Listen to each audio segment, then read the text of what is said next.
Your Excellencies, distinguished delegates, honored guests, welcome to the ceremonial opening of the first part of the high-level segment for heads of states and government on the occasion of the 28th session of the Conference of Parties. The 18th session of the Conference of Parties, serving as the meeting of the parties to the Kyoto Protocol, and the 5th session of the Conference of the Parties, serving as the meeting of the parties to the Paris Agreement.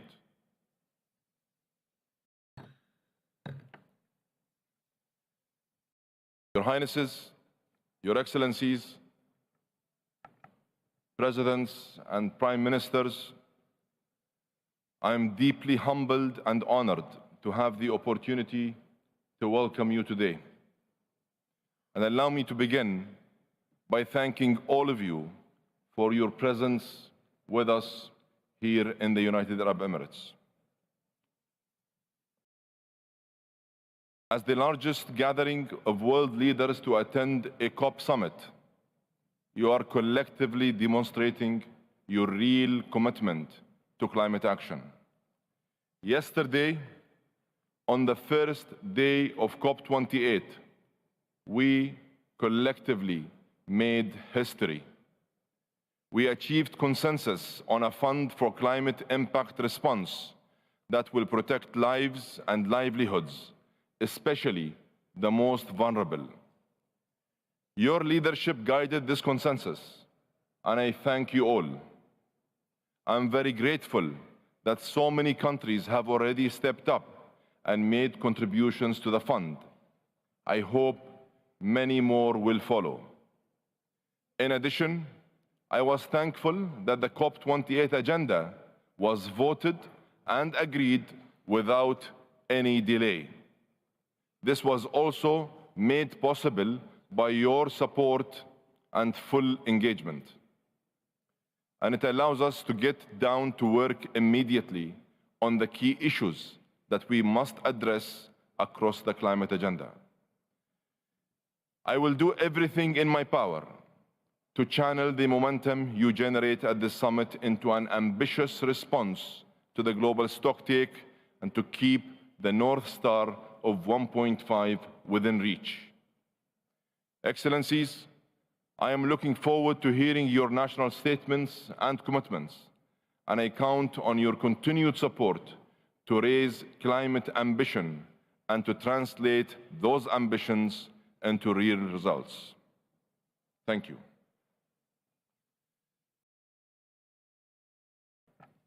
Excellencies, this afternoon we are honored to have with us His Excellency Mr. Denis Francis, the President of the United Nations General Assembly, and His Excellency Mr. Narendra Modi, Prime Minister of India. Distinguished delegates, it is my pleasure to invite the Executive Secretary of the United Nations Climate Change Secretariat, Mr. Simon Steele, to address the plenary. Simon, you have the floor.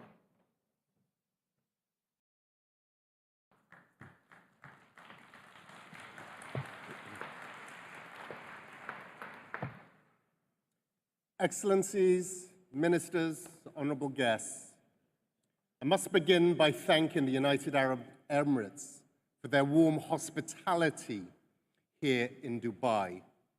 Working with your team over the last year to prepare this event has been a pleasure. Looking out at this World Climate Action Summit, it's incredible to see so many leaders convened in one place. The strength of this demonstration of multilateralism is a testament to the scale of the problem we're convened here to address. The UNFCCC was born in 1992, when both the world and this crisis looked very different than they do today. But for me, 1992 was the year climate change became real. It was the year my father proactively built a sea wall to protect his island home. He'd never heard the concept of climate change, and his neighbors mocked him for how high he built it, how deep the foundations were, and how much of his own money he spent. Today, the ocean is right up against that sturdy wall, pounding it. Its very foundations are exposed. This is why, when some are cynical about the pace or value of COPs, I know at heart this process is our only hope to turn the tide. Some of you sitting here before me share my first-hand experience and even more extreme experiences. For others, it's still a mental leap. But let me assure you, the leap becomes much shorter as the impacts lap around you. This isn't about far-flung places. In the hottest year ever, it's at everybody's doorstep, continent by continent, region by region, country by country. None of us are immune. Some leaders here are newly elected.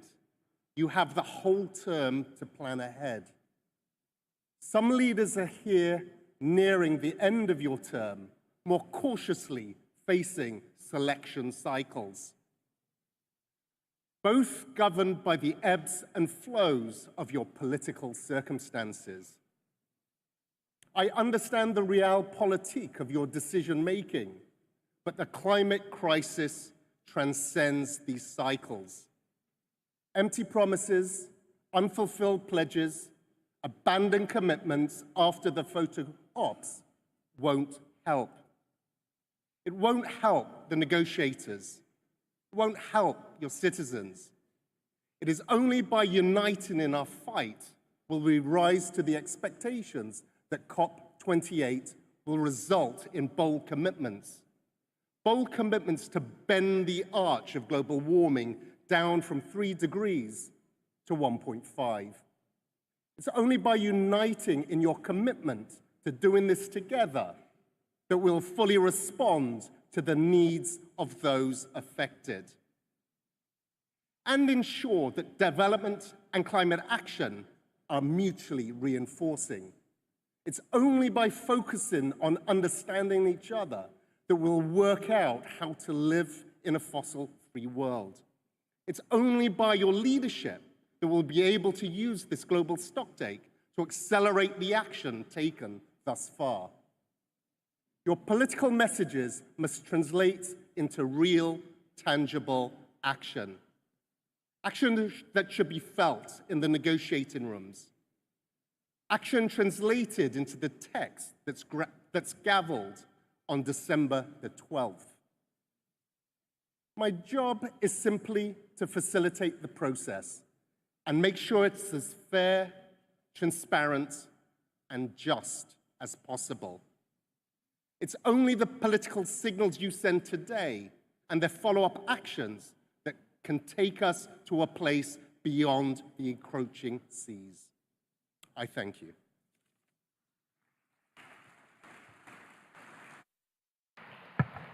Thank you, Executive Secretary. It is my distinct pleasure to invite His Excellency, Mr. Narendra Modi, Prime Minister of India, to deliver a message to the plenary. Your Excellency, you have the floor.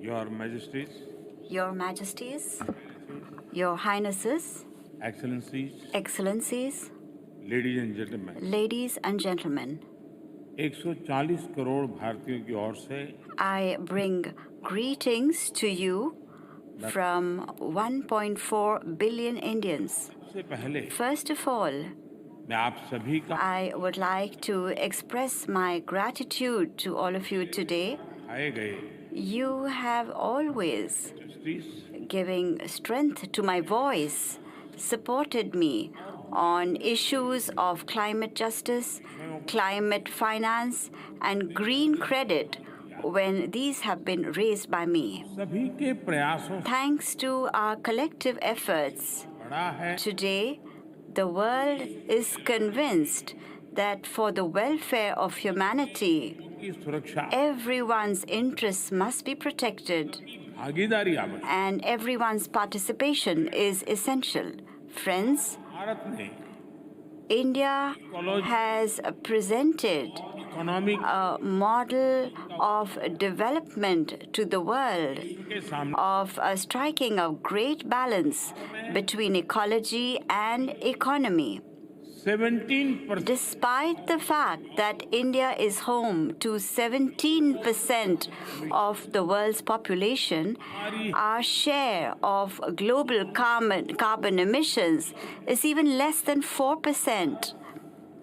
विश्व की India is one of the very few economies in the world that is on track to achieve its NDC targets.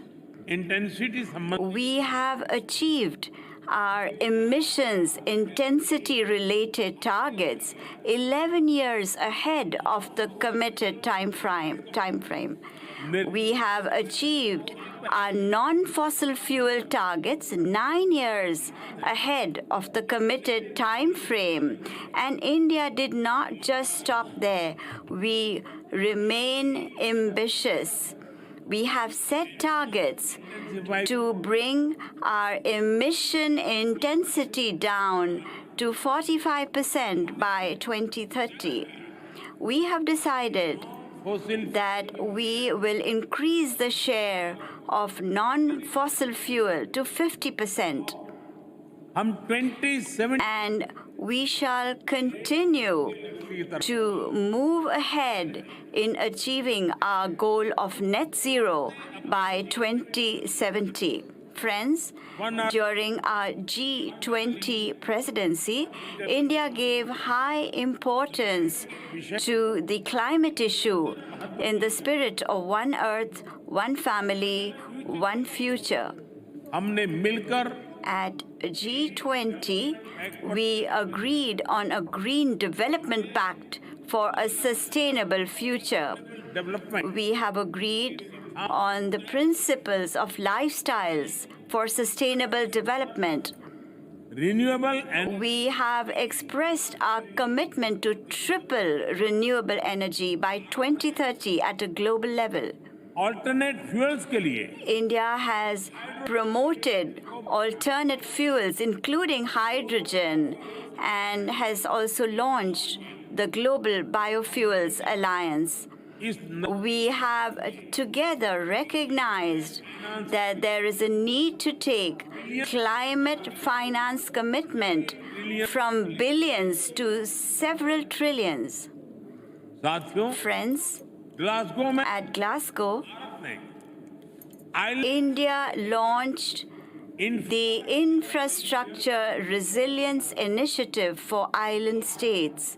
13 Under this initiative, जुड़े India is implementing projects with speed in 13 countries. Mission life In Glasgow, I had presented to you my vision of Mission Life, lifestyle for environment. As per a study carried out by the International Energy Agency, this approach can help us reduce carbon emissions by 2 billion tons annually by 2030.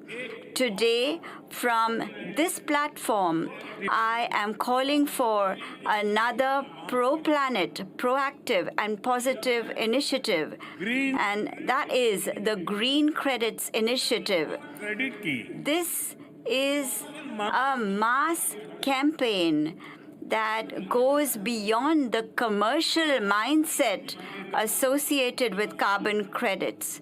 It focuses on creating carbon sinks through people's participation, and I invite all of you to join this initiative. Friends, we do not have much time ज़्यादा to correct the mistakes of the last century. Over the past century, a small section of humanity has indiscriminately exploited nature. However, entire humanity is paying the price for this, especially people living in the global south. मेरा भला हो Thinking only about one's self-interest will only lead the world into darkness. Every individual, every head of state seated in this hall has come here with a sense of duty and responsibility. Each one of us will have to discharge our duty and fulfill our commitments. Today, the entire world is watching us. Mother Earth is looking towards us to protect her future. We have to succeed. We have to be decisive. We must resolve that every country shall fulfill the climate targets it is setting for itself and the commitments it is making. We have to work in unity. We must resolve that we shall work together. We shall cooperate with each other and shall support each other. We need to give all developing countries a fair share in global carbon budget. We have to be more balanced. We must resolve that we shall move forward, maintaining a balance between adaptation, mitigation, climate finance, technology, loss, and damage. We have to keep a balance between all of these. We have to be assertive. We must resolve that the energy transition shall be just, inclusive, and equitable. We have to be innovative. We must resolve that we shall continuously develop innovative technologies. We must rise above our self-interest and transfer technology to other countries. We must strengthen clean energy supply chains. Friends, India is committed to the UN framework for climate change process. From this platform today, I propose that India will host a COP33 in 28. I propose that India will host COP33 in 2028. I hope that over the next 12 days, the global stocktake review will show us the path to a secure and bright future. The decision taken yesterday to operationalize the Loss and Damage Fund has given all of us greater hope. I am confident that the COP28 summit hosted by UAE will reach new heights of success. I express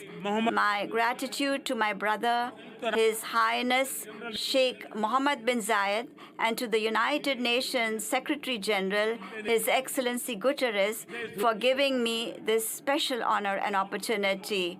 Thank you very much.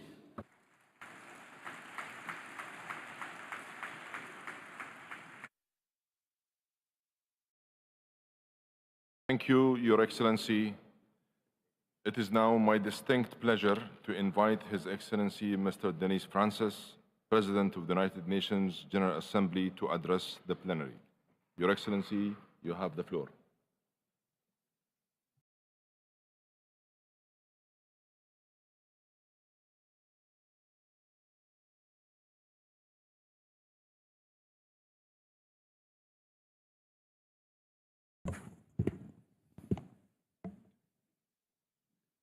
Your Royal Highness, Sheikh Mohammed bin Zayed Al Nahyan, Your Highness, Narendra Modi, Prime Minister of India, Dr. Sultan Al Jaber, COP28 President, esteemed heads of state and government, Mr. Simon Steele, UNFCCC Executive Secretary, ladies and gentlemen, distinguished participants. Let me begin by expressing my sincere congratulations to the COP presidency and the government of the United Arab Emirates for the excellent arrangements put in place for the hosting of the UN Climate Conference this year. I am truly grateful for your kind invitation and for the quality of the reception extended to me and my team in the office of President of the UN General Assembly since our arrival. While our world is fraught with global challenges, perhaps none looms as large or as consequential as the climate crisis. The Paris Agreement remains the best answer to the myriad effects of the climate crisis. Living up to the letter and spirit of the Paris Promise is the ultimate goal of our deliberations, a goal close to my heart, quite literally so, as I wear and have worn, even predating my assumption of the presidency, a lapel pin advocating the goal of 1.5 degrees. A few weeks ago, it was my privilege to pay a visit to the Cook Islands. There, at the Pacific Island Forum leaders with whom I spoke, they spoke agonizingly of the real existential threats posed by sea level rise, itself a direct impact of climate change, but also an indisputable result of our actions, or perhaps more aptly, our inaction. As a citizen of a small island developing state myself, I am acutely aware that on our current trajectory, those islands and the wealth of culture and history they represent are at peril of imminent disappearance through inundation by the seas. The scenario presented by the UNEP Emissions Gap report of a 3-degree world is not science fiction. It is the path we are on. We must change this trajectory. For far too long, leaders across the spectrum have stood at podiums such as this and made grand commitments that capture public opinion, only to be found, upon subsequent examination, to be either short or totally lacking in implementation. We are long past the time for climate diplomacy through public relations. Action, progressive, transformative action, is needed now to stabilize atmospheric temperatures and to ensure sustainability of the planet and of human civilization. It is time for a once-in-a-generation change. Pervasive evidence indicates that we have, at least academically, rethought the way we live, the way we produce, and the way we consume on this planet. Curiously, what we have not done is to actually reshape and re-engineer our production systems, our lifestyles and habits to match the dictates of climate and planetary sustainability. Borrowing from the Secretary General's descriptor about global boiling, the extant situation demands a new, more sustainable, more resilient, more equitable industrial revolution. We need a just transition to sustainable energy systems. We need to retrofit for resilience and sustainability. I am convinced that we have both the capacity and the tools at our fingertips to do this, while leaving no one behind. Excellencies, the energy transition, coupled with robust mitigation action, is understandably front and center in this effort if we are to halt climate change in its tracks. While the world is moving to renewable sources somewhat faster than anyone might have imagined. Significantly more than our feeble efforts are required at scale to produce the desired critical reduction in the levels of emissions. Let us therefore triple renewable energy capacity, as the COP28 presidency has challenged us to do. And then let us triple it again. Of course, our high levels of energy dependency impact everything we do, from transport to infrastructure to tourism. And for this reason, I intend to do my part in carrying forward these important sector-specific conversations at the General Assembly of the United Nations. Mindful of this imperative, I am pleased to announce that I will convene the first ever General Assembly Sustainability Week at UN headquarters in New York in April 2024 as a flagship initiative of my presidency. This week will consolidate several high-level, already mandated events promoting sustainability in transport, tourism, and infrastructure sectors. Perhaps most importantly, it will incorporate the global stocktake on energy, which aims to complement the stocktake here at COP28. The results of Sustainability Week will, I hope, add further momentum to the path laid out at COP28 and ahead of the 2024 Summit of the Future next September. I look forward to welcoming delegations at the highest possible level to New York in April in pursuance of sustainability. Excellencies, while we work towards fast-track energy transition, we must reconcile the reality that climate impacts are here already and will only intensify as we continue the march towards the 1.5 degrees.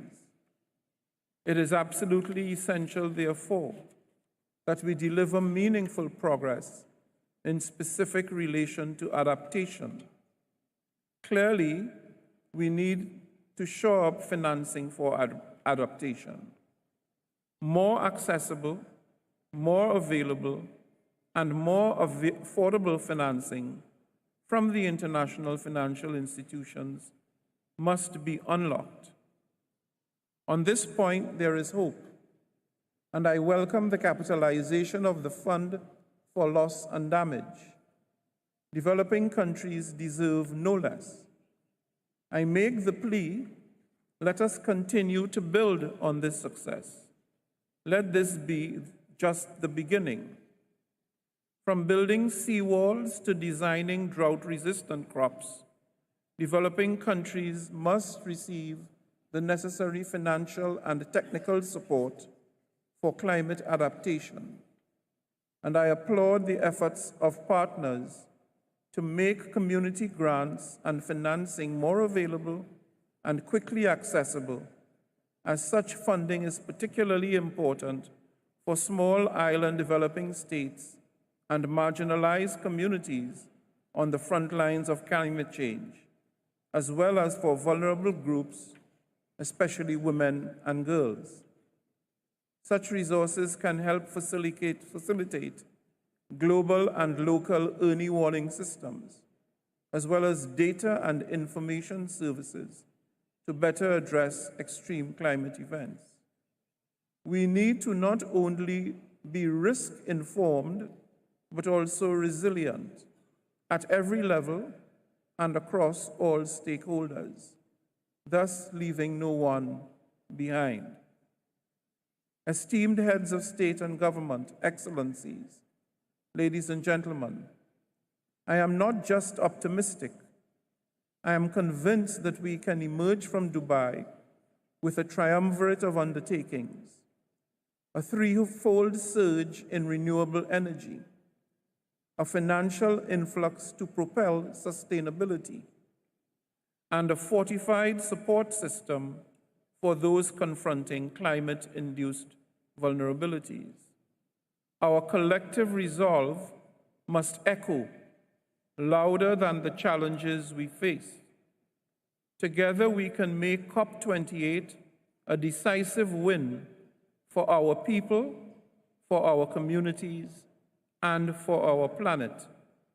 The actions we take here will resonate for generations, proving that when nations and people unite in a common quest for peace, progress, prosperity, and sustainability for all, we can surmount any obstacle and create the future we want.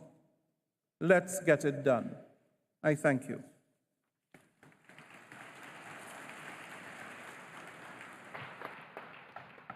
Thank you, Your Excellency. Your Excellencies, distinguished delegates, this brings us to the end of the ceremonial opening of the high-level segment. Allow me to please ask you all to remain in your seats to allow our guests to leave the podium before we begin the delivery of national statements.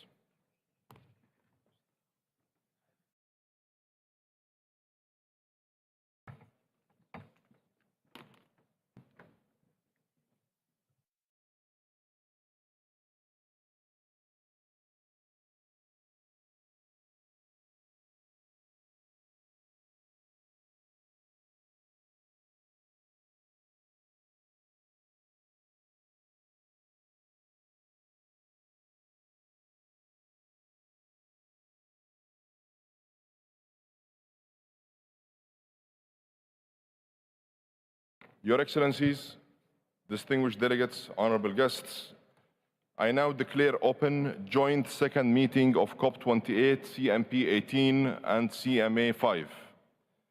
Today, heads of state and government will deliver their respective national statement. I'd like to inform you, Your Excellencies, of actions in place to ensure effective time management. There is a 3-minute time limit for statements during the high-level segment. Statements should be as concise as possible, noting the full texts of the official statements will be made available on the UNFCCC website. And finally, please note that heads of state or government who are not in the plenary at the time for delivery of their statements will be scheduled to speak at the end of all statements of the same category. Your Excellencies, distinguished delegates, honorable guests, the United Arab Emirates is delighted to welcome over 170 heads of states and government. Your presence here today is a testament to the milestone nature of this COP, to raise our shared ambition over this critical decade to keep 1.5 within reach. Success is underpinned by your commitment to take meaningful and tangible steps to address the climate crisis by implementing and achieving the long-term goals of the Paris Agreement and the ultimate objective of the Convention. It is essential that we expedite efforts towards implementing climate action. With political will and commitment, we can and must deliver an outcome in the United Arab Emirates that will allow for all of us to be proud of. Allow me now to ask everyone to get ready for us to begin. It is my pleasure to welcome His Excellency Mr. Abdel Fattah al-Sisi, President of Egypt. Your Excellency, you have the floor.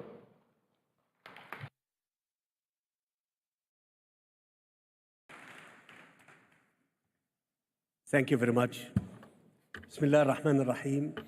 In the name of God, the Merciful, the Compassionate, my dear brother, Your Royal Highness Sheikh Mohammed bin Zayed Al Nahyan, President of the UAE, heads of state and government, honorable ministers, ladies and gentlemen. It gives me pleasure at the outset to congratulate the United Arab Emirates on presiding over the 28th Conference of the Parties of the UNFCCC. مشيدا بحسن التنظيم ومؤكدا I commend the exquisite organization, and I express my full confidence in the UAE's ability to achieve the goals of this conference. Like COP27, COP28 is taking place amid dangerous and grave political challenges that are no less dangerous than climate change, which requires of us political leaders to work diligently and sincerely to make sure that our conference reaches ambitious results and that contributes to the implementation of previous undertakings.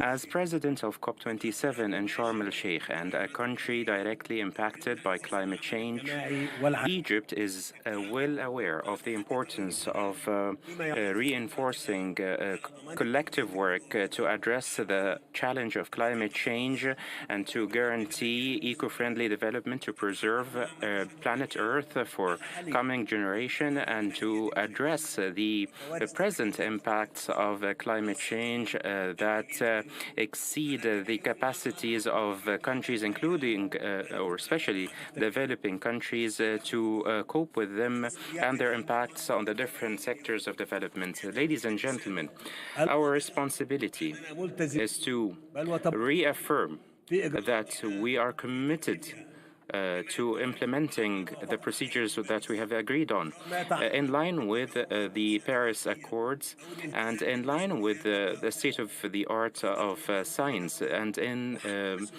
pursuant to the principle of responsibility of all countries. It is important to underscore the principles of equity, just transition, collective but differentiated responsibility as precepts of multilateralism. In Sharm el-Sheikh, we have rolled out many initiatives that would contribute to achieving our aspirations in this regard, including the creation of a loss and damage fund for developing countries, and the Just Transition Work Program and the Emissions Reduction Work Program.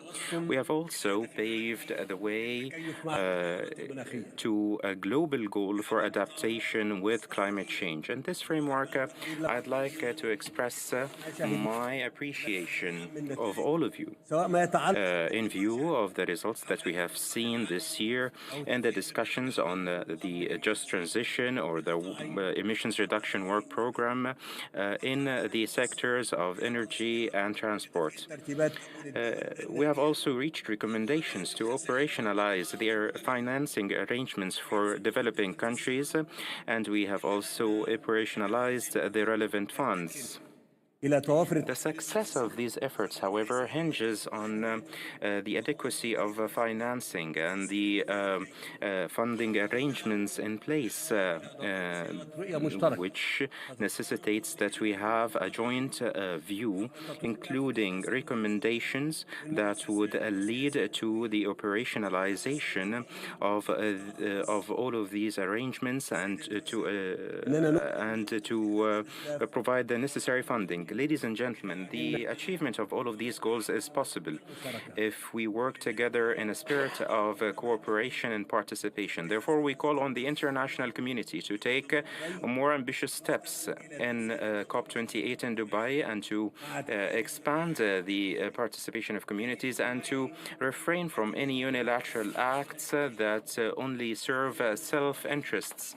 And I look forward to more results from COP28, including a reinforced international framework for cooperation and to provide technical and financial support for developing countries. In conclusion, Egypt is committed to addressing the challenge of climate change, and I'd like to issue a global call to all parties to provide full support to the kindred country of the United Arab Emirates to guarantee that COP28 in Dubai would reach historic results that would reaffirm to all peoples of the world that we are determined and able to save planet Earth, the home of our life and the future of posterity. Thank you for listening.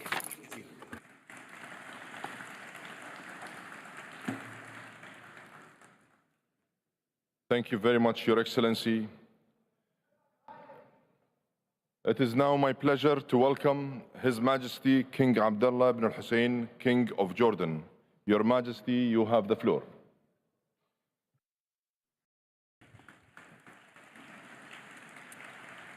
Bismillah ar-Rahman ar-Rahim. In the name of God, the Compassionate, the Merciful.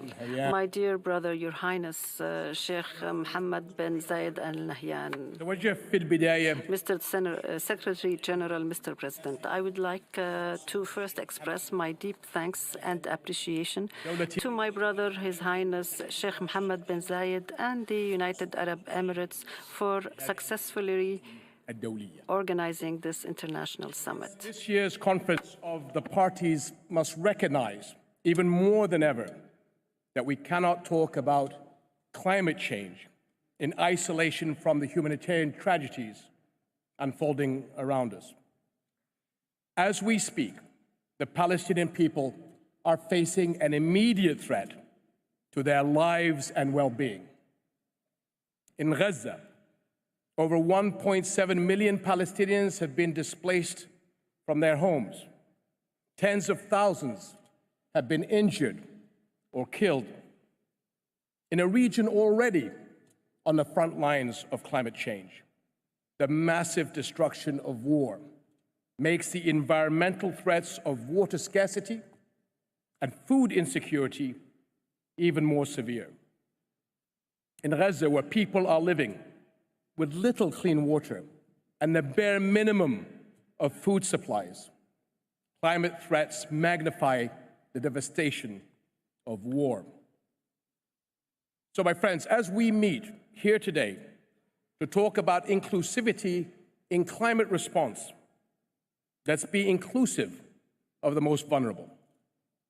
Palestinians severely impacted by the war on Gaza, populations around the world affected by conflict and poverty, and refugee families and host communities in our region and beyond.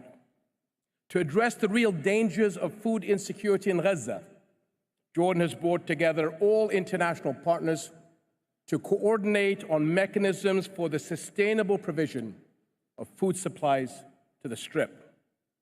And as a country where refugees make up over a third of our population, we launched the Climate Refugee Nexus last year. This global initiative prioritizes climate-related support and investments for refugee-hosting nations.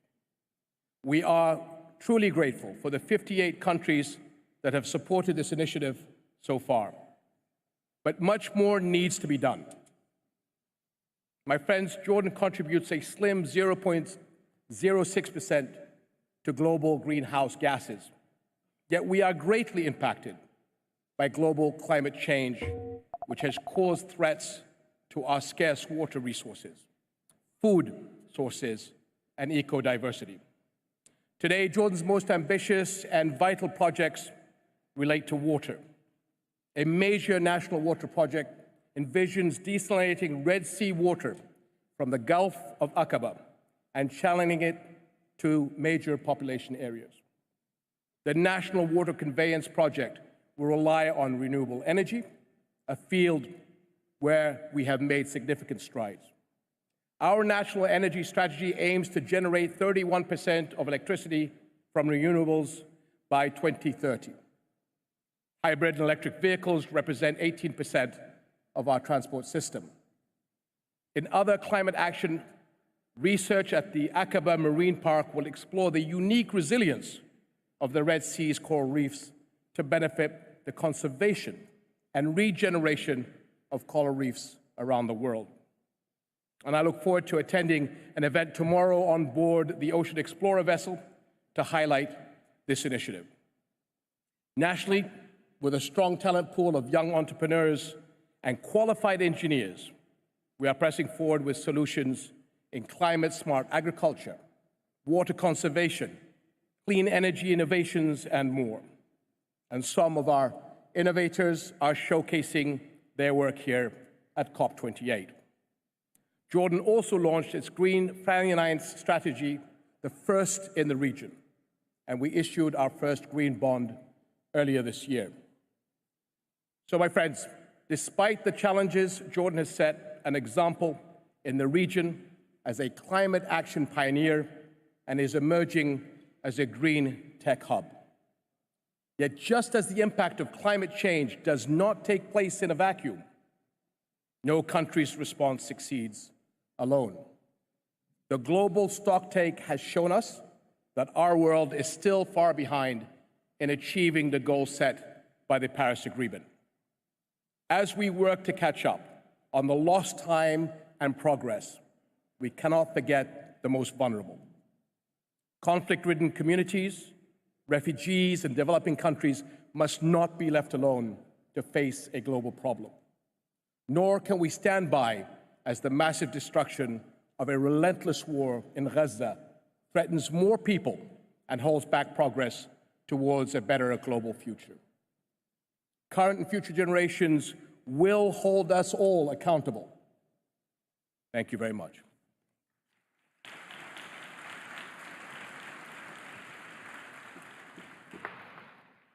Thank you, Your Majesty. It is now my pleasure to welcome His Majesty King Tupu VI, King of Tonga. Your Majesty, you have the floor.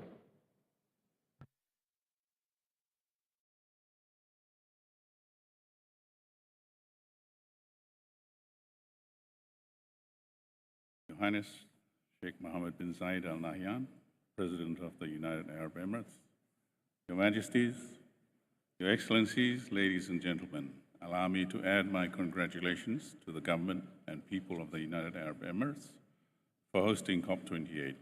Congratulations for a brilliant celebration to kick off the conference, coinciding with the UAE National Day at the human-centric city of the future. The warm welcome and gracious hospitality extended to us has been splendid. Mr. President, it's painful for the people of the small island developing states to see that COP28 may not be the milestone moment we had all been hoping for because of our slow progress on the Paris Agreement. The far-reaching impacts of climate change and disasters on human security and mobility displaces more than 50,000 Pacific people every year.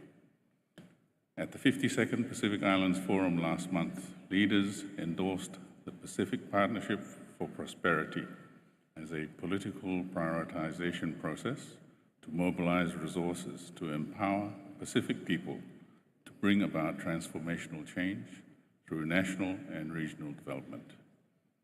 We need a Pacific-led, member-owned and managed community resilience financing facility.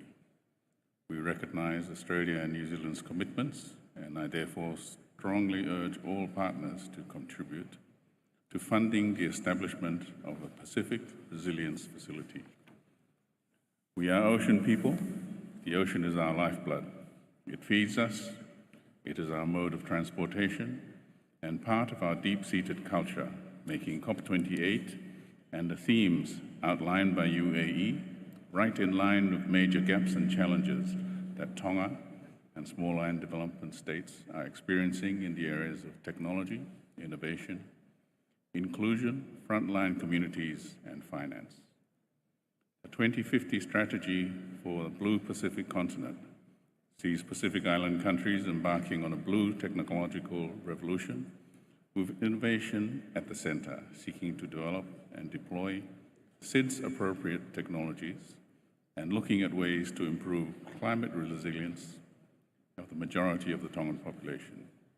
Tonga and Palau are champions of unlocking the Blue Pacific Prosperity Plan, which articulates the goals of 100% effective ocean management for the region and 30% protection of the Blue Pacific continent, aligned to Pacific country contexts, priorities, and capacities. Robust food systems underpin by resilient ecosystems, resulting in healthy and productive Pacific people, and fit-for-purpose, sustainable financing mechanisms that support the implementation of the 2050 strategy. The ambitious agenda before us focuses on 4 paradigm shifts to guide our work under negotiating mandates and the Presidency's action agenda. But I believe that we can make major progress by placing one of those important shifts at the forefront of our debate, Mr. President. Let us put nature, people, lives, and livelihoods at the heart of climate action. Thank you.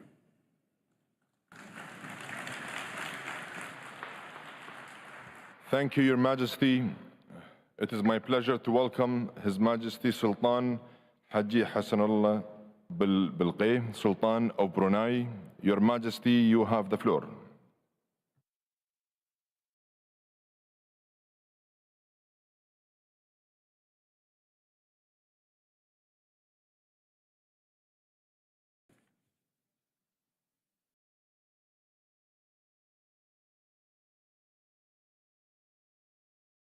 Bismillahirrahmanirrahim.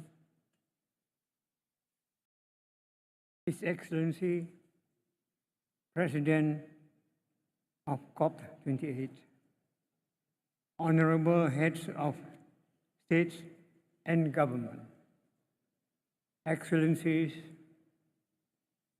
ladies and gentlemen, I wish to express my sincere appreciation to His Highness, Sheikh Mohammed bin Zayed Al Nahyan, President of the United Arab Emirates, the government and the people of the UAE for hosting this summit. Excellency, climate change has emerged as our generation's most urgent challenge, threatening our existence. Unfortunately, initial results from the first global stocktake have revealed that we are not on track to limit global temperature rise not beyond 1.5 degrees Celsius and to prevent a global disaster. This underscores the need for a renewed sense of urgency to fulfill our Paris Agreement obligation. It also demands that developed countries honor past commitments and provide adequate resources and affordable technology to combat the impact of climate change. Despite accounting for a mere 0.017% of global emissions, Brunei Darussalam takes serious heed to this call for action. We are committed to balancing national development and environmental protection while pursuing sustainable growth for our economy. We have also maintained over half of our land area in pristine natural rainforest, with our mangrove ranks third largest in Borneo. In addition, we aim to plant 500,000 permanent trees by 2035, expanding our carbon sink further. Through our climate change policy, we are actively diversifying our energy mix by emphasizing our renewable. Collaborating with all stakeholders, including youth and the private sector, we are on track to achieve a 20% reduction in emission by 2030, as outlined in our NDC, paving the way to achieving net zero by 2050. 2 years ago, Brunei Darussalam took the lead in elevating a climate action at the regional level. This is why we will be hosting the ASEAN Center for Climate Change. It will facilitate enhanced climate change mitigation and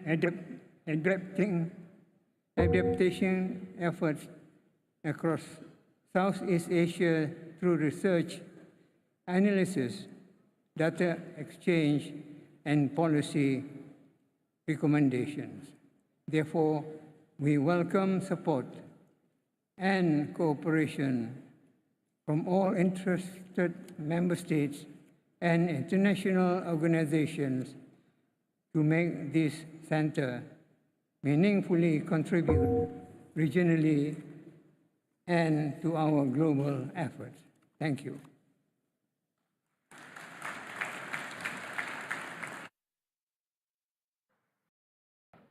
Thank you, Your Majesty. It is my pleasure to welcome His Excellency, Mr. William Ruto, the President of Kenya. Your Excellency, you have the floor.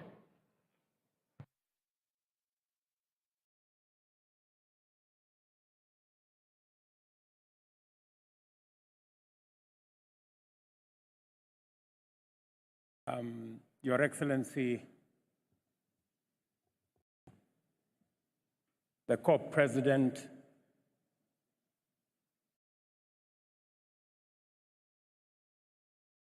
Your Highness, Excellencies, ladies and gentlemen, fellow leaders,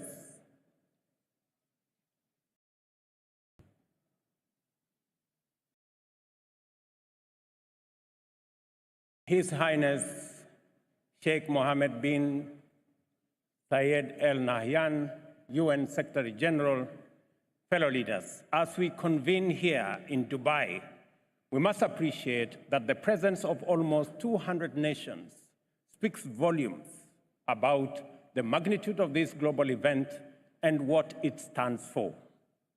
This gathering is a testament to the universal recognition that among the multitude of global challenges confronting us today, climate change stands out as by far the defining issue of our era. COP28 underscores our shared commitment to confront with unwavering resolve a challenge that transcends borders, impacts every facet of human existence and well-being, and demands a concerted global response as a matter of grave urgency. The reality before us is irrefutable. According to the latest UN data, unless there is a significant and radical shift in our economic and industrial patterns, we are hurtling at a perilous velocity on a trajectory towards the dire scenario of a world that is warmer by 3 degrees Celsius. The evidence is alarming. In just the first 10 months of this year, we experienced 86 days where temperatures soared over 1.5 degrees centigrade above pre-industrial levels. Adding to this worrying scenario is the fact that global greenhouse gas emissions have not decreased, but rather increased by a deeply worrying 1.2% between 2021 and 2022, culminating in a staggering 57.4 gigatons of CO2 equivalent, a record high that underscores the magnitude of the climate crisis we face. We must add that all the increases were experienced in the G20 countries, and many of them are here and they are listening. This crisis must never be seen as a distant threat. It is here now, indiscriminately devastating nations regardless of their size or wealth, thereby reshaping our world in a profound, unprecedented, and highly complicated ways. A stark illustration of this disastrous turn of events is currently unfolding in Eastern Africa, where catastrophic flooding has swiftly followed the most severe drought the region has seen in over 40 years. Scientific evidence clearly and strongly links these extreme weather events to human-induced climate change. Studies indicate that droughts are now at least 100 times more likely in parts of Africa than they were in pre-industrial era. This translates into a dramatic reduction in long-term rainfall, while short-term rainfall patterns remain erratic and unpredictable. All of us are already living in this dire reality. Kenya has been besieged by relentless torrents that have claimed lives and displaced countless communities. The ensuing injury, loss, and damage extends beyond immense human toll to the destruction of vital infrastructure and the disruption of critical supply chains across many vital sectors. Beyond mere logistical challenges, the devastation further complicates the daily struggle for survival for many households and communities. The situation in our Horn of Africa region, in many other developing countries, lay bare the harsh reality of climate change. It is a poignant reminder of its disproportionate impact and a call to action for all of us to mobilize rapidly to address this imbalance with urgency, solidarity, and inclusivity. We are also here because we are convinced of our collective ability to effect change. Our mission for this COP is clear: to foster radical cooperation that steers the world firmly back onto a 1.5 degrees Celsius ceiling. Equally critical, we are here to affirm our commitment to provide robust support to those of us who have contributed least to climate change, yet bear its most catastrophic impacts. As Africa, we are ready to play our part in full.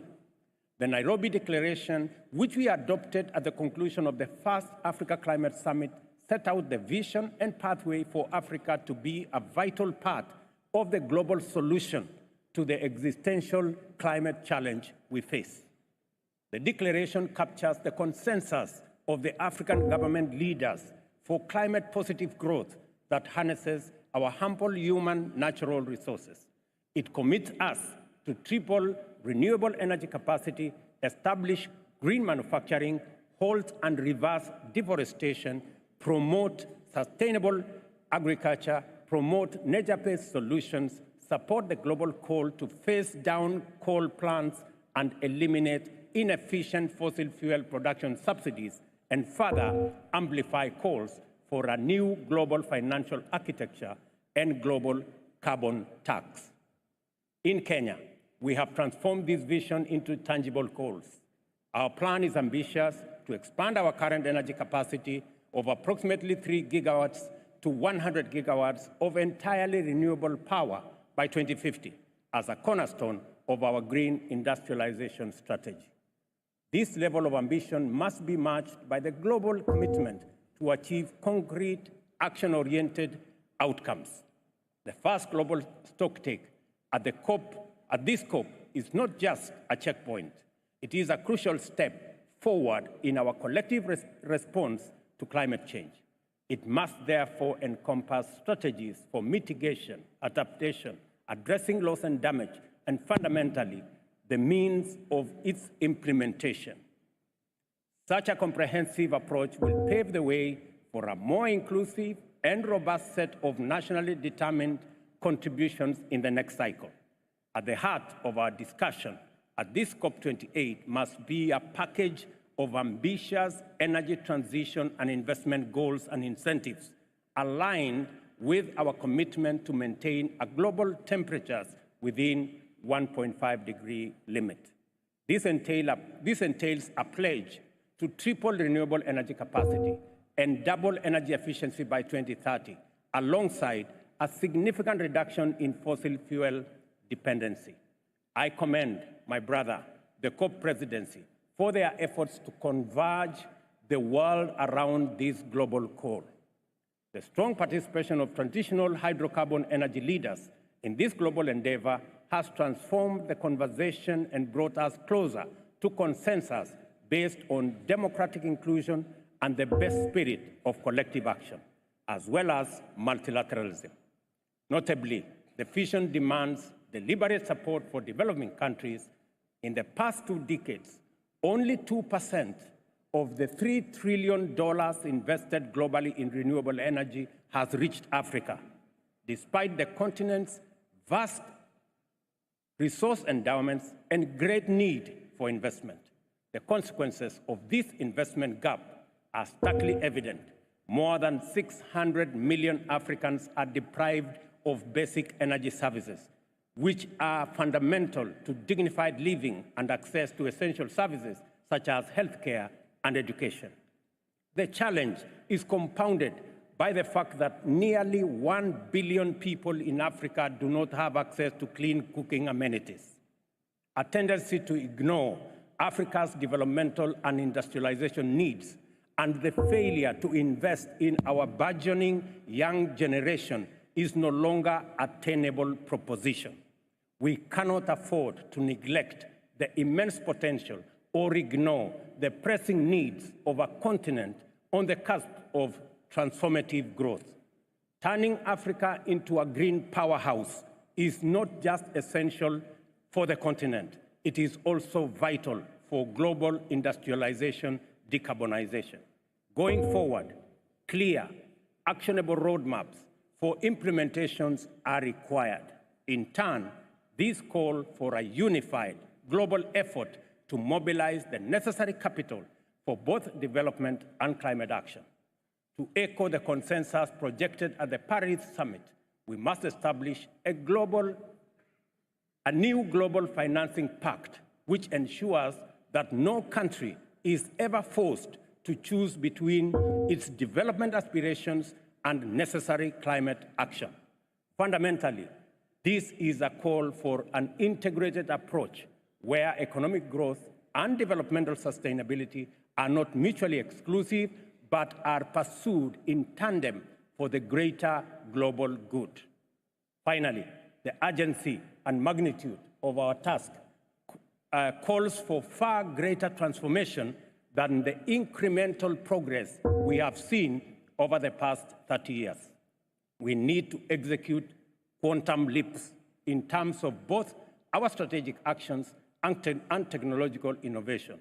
What lies at stake is more than just a climate issue. It is a matter of guaranteeing dignified living and livelihoods for billions who lack basic necessities. Our response must match the scale of this global challenge with boldness and innovation. Given this context, the long-standing adversarial dynamic between global North and global South proves practically counterproductive. This division has hindered our ability to unite and leverage our collective strengths and robbed us of tremendous opportunities. Yet, in the face of a threat that endangers the health of our planet and our very existence, we must find in collective action a force that neutralizes and transcends these divisions. Climate change does not respect artificial distinctions, traditional boundaries, or old antagonisms. Instead, it should unite us against a shared, borderless challenge. Consequently, our approach must be collaborative, inclusive, and anchored in justice. This means making decisions that prioritize the well-being of every person while acknowledging that climate action is inextricably linked to social justice and equity. In this room, ladies and gentlemen, we have the power, the means, and most of all, the responsibility to act. The world is watching, and what we deliver at COP28 will be a testament of whether we are capable guardians of this planet and competent stewards of its stability. COP28 and the global stocktake are elements of a strong and clear call to conscience on behalf of the global community. Let us not be satisfied with another minimal increment, but rather let us make this COP a turning point towards a just, equal world of opportunity, safe from the looming threat of a climate disaster. I thank you. Thank you, Your Excellency. Thank you, Your Excellency. It is now my pleasure to welcome His Excellency Mr. Shavkat Mirziyoyev, President of Uzbekistan. Your Excellency, you have the floor.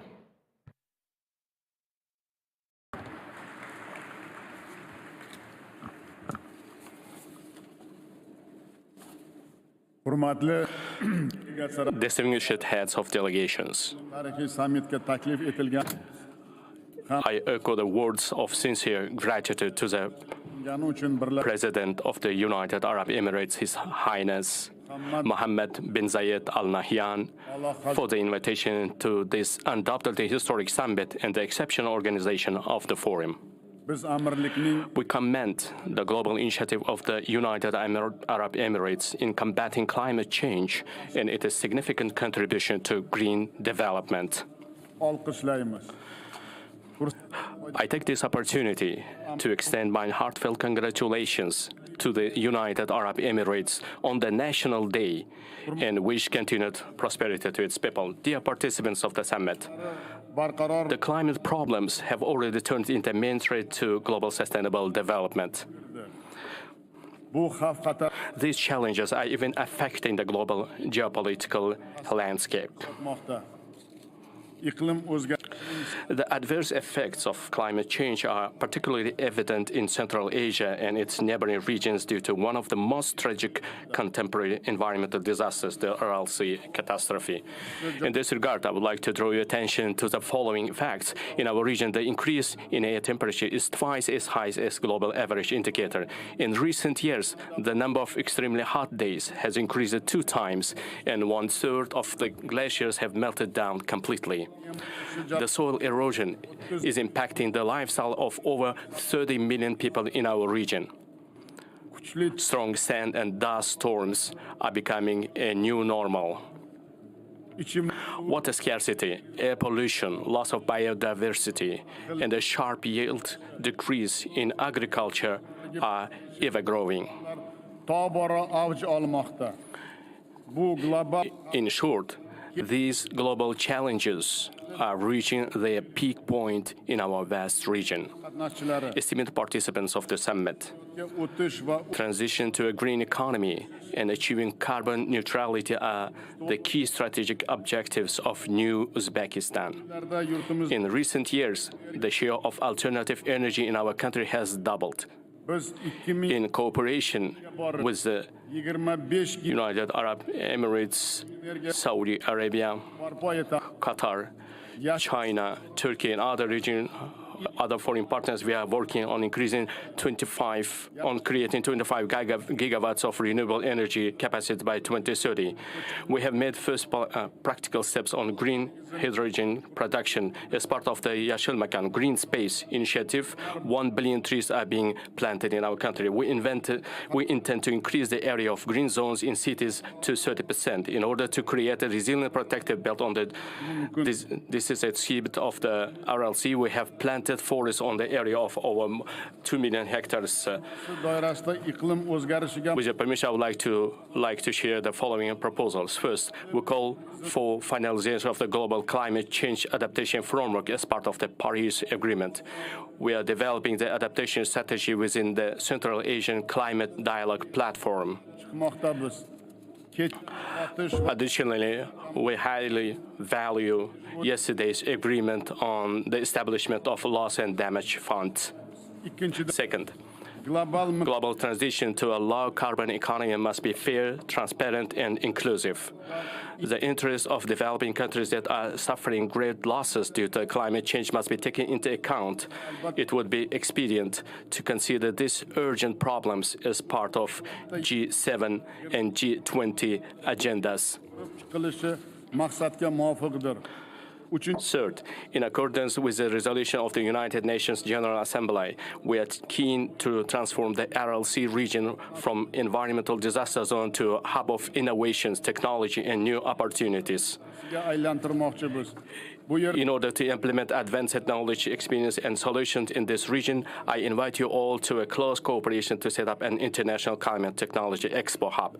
Fourth, the time itself requires from us to actively fight climate change by extensively using scientific knowledge and promoting joint research. I invite leading and renowned scholars and experts from your respective countries to participate in the Climate Scientific Forum to be organized under the auspices of Green University in Tashkent. I believe that such pressing issues as prevention of land degradation, sustainable water use, ensuring guaranteed food security, and other issues will be included in the agenda of the forum. Fifth, we intend to organize a conference in Uzbekistan in 2024 on the topic of climate migration in cooperation with the United Nations. We also propose to develop the Green Jobs Initiative and establish a center for modeling the climate change impact on employment in collaboration with the International Labour Organization. In order to effectively address climate issues and actively engage youth, we are ready to organize COP Youth Conference at high level. Esteemed friends, Uzbekistan remains committed to universal ideas on fighting against climate change. For this noble purpose, I call for support for our initiative to hold the Samarkand International Climate Forum next year and to adopt a special resolution of the United Nations General Assembly which reflects our regional approach. I firmly believe that the results of today's summit will bring closer the friendly states and peoples in ensuring a more sustainable, prosperous, and secure future for our planet. I thank you all for your attention.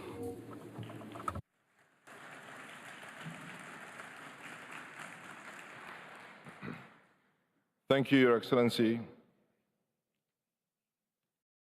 It is now my honor and distinct pleasure to welcome His Highness Sheikh Mansour bin Zayed Al Nahyan, Vice President and Deputy Prime Minister, Chairman of the Presidential Court of the United Arab Emirates.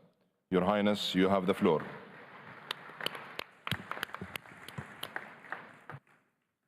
In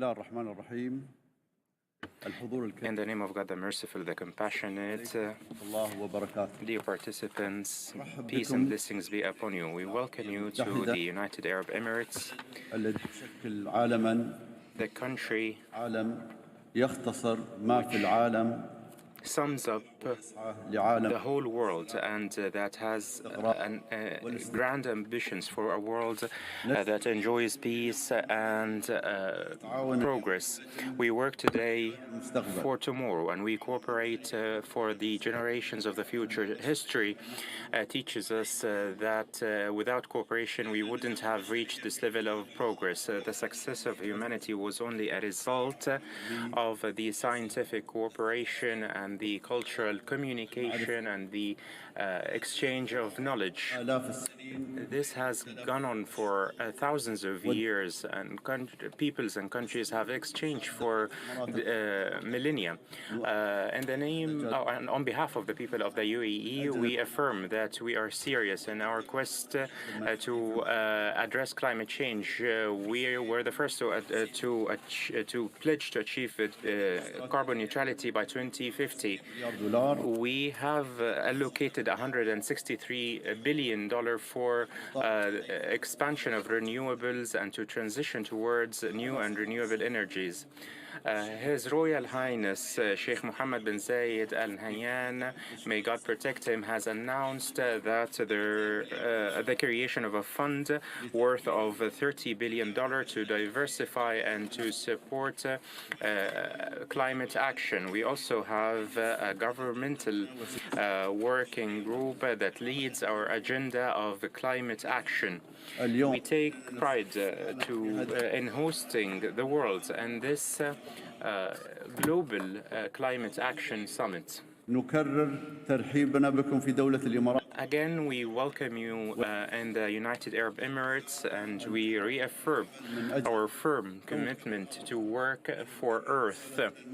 And we echo and repeat our firm position that communication and cooperation between nations is the only way to surmount the climate challenges besetting Earth. Thank you. And peace and blessings be upon you.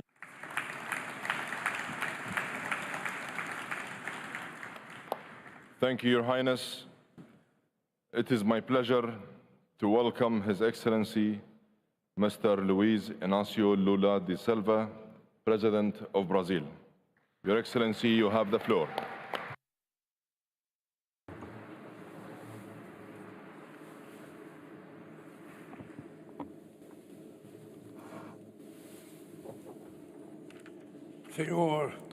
Mr. Saudin Al-Jaber, the President of COP28, Your Excellencies, guests, it's a great responsibility to be here in Dubai today. We are facing what may be the greatest challenge that humanity has faced till now. Instead of uniting forces, the world is going to wars. It feeds divisions and deepens poverty and inequalities. The path of COP28 to COP30 in Brazil will dictate our future. Here, we will have the first global assessment about the Paris Agreement. At COP29, we will define a new quantifiable way to financing. And in the city of Belém, we will formulate our National Determined Contributions, NDCs. The last IPCC report is categorical about the danger of the increase of the global temperature will go beyond 1.5 degrees. The goal of the Paris Agreement is to keep between 1.5 to 2 degrees Celsius, which is not sufficient to contain the global warming at a safe level.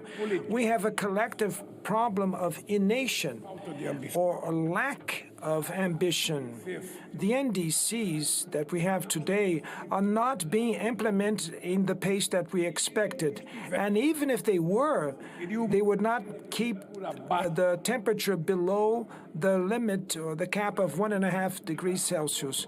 Brazil adjusted its NDC and committed itself to reduce 48% of the emissions till the year 2025 and 53% till 2030. Besides reaching climate neutrality till 2050. Our NDC is much more ambitious than of many countries that pollute the atmosphere since the Industrial Revolution in the 19th century. And we keep the firm commitment to have zero deforestation in the Amazon till 2030. We already managed to reduce almost 50% in the first 10 months of this year, which avoided the emission of 250 million tons of carbon in the atmosphere. But many countries from the global south will not have the proper conditions to implement their NDCs and neither to take more ambitious goals. The most vulnerable countries cannot have to choose between to fight climate change and fight poverty. They will have to do both things.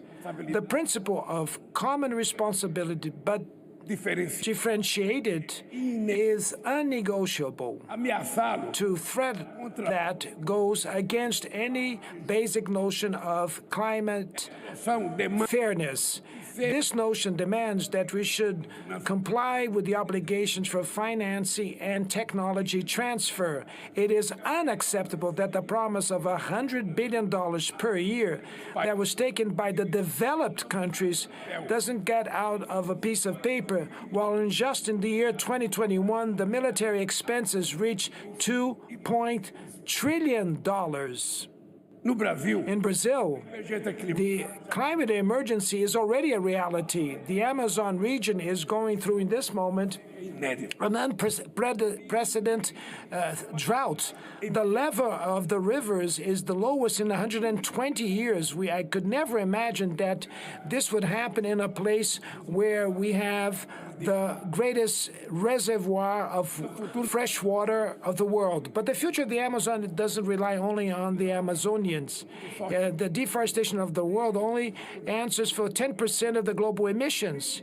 Even if we did not cut any tree, the Amazon could reach a point of no way back if other countries don't do their share. The increase of the global temperature could trigger an unreversible process of salinization of the Amazon. The energy, manufacturing industry, and transportation emit much more greenhouse gas effects. We have to deal with all these sources. That's why Brazil is proposing the mission 1.5, a collective mission that will keep us on the tracks of 1.5 degrees Celsius. In 2 years, till COP30, we will have to double the efforts to implement the NDCs that we committed ourselves. And in the city of Berlin, we have to announce more daring NDCs and to guarantee the means to implement and make them concrete. The developing countries need positive incentives to promote measures of climate action aligned with their development priorities. In Brazil, in the indigenous people mythology that says that the Amazon River was born from the tears that came from the moon. The moon had to leave aside its love for the sun so that the earth would not be destroyed by the heat of the sun. If we don't leave our differences aside on behalf of something bigger, the life and planet will be endangered and it will be too late to cry. Thank you very much.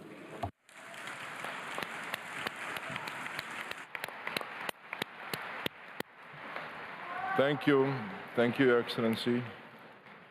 It is now my pleasure to welcome His Excellency Mr. Charles Michel, President of the European Council, and Her Excellency Ms. Ursula von der Leyen, President of the European Commission. Your Excellencies, you have the floor.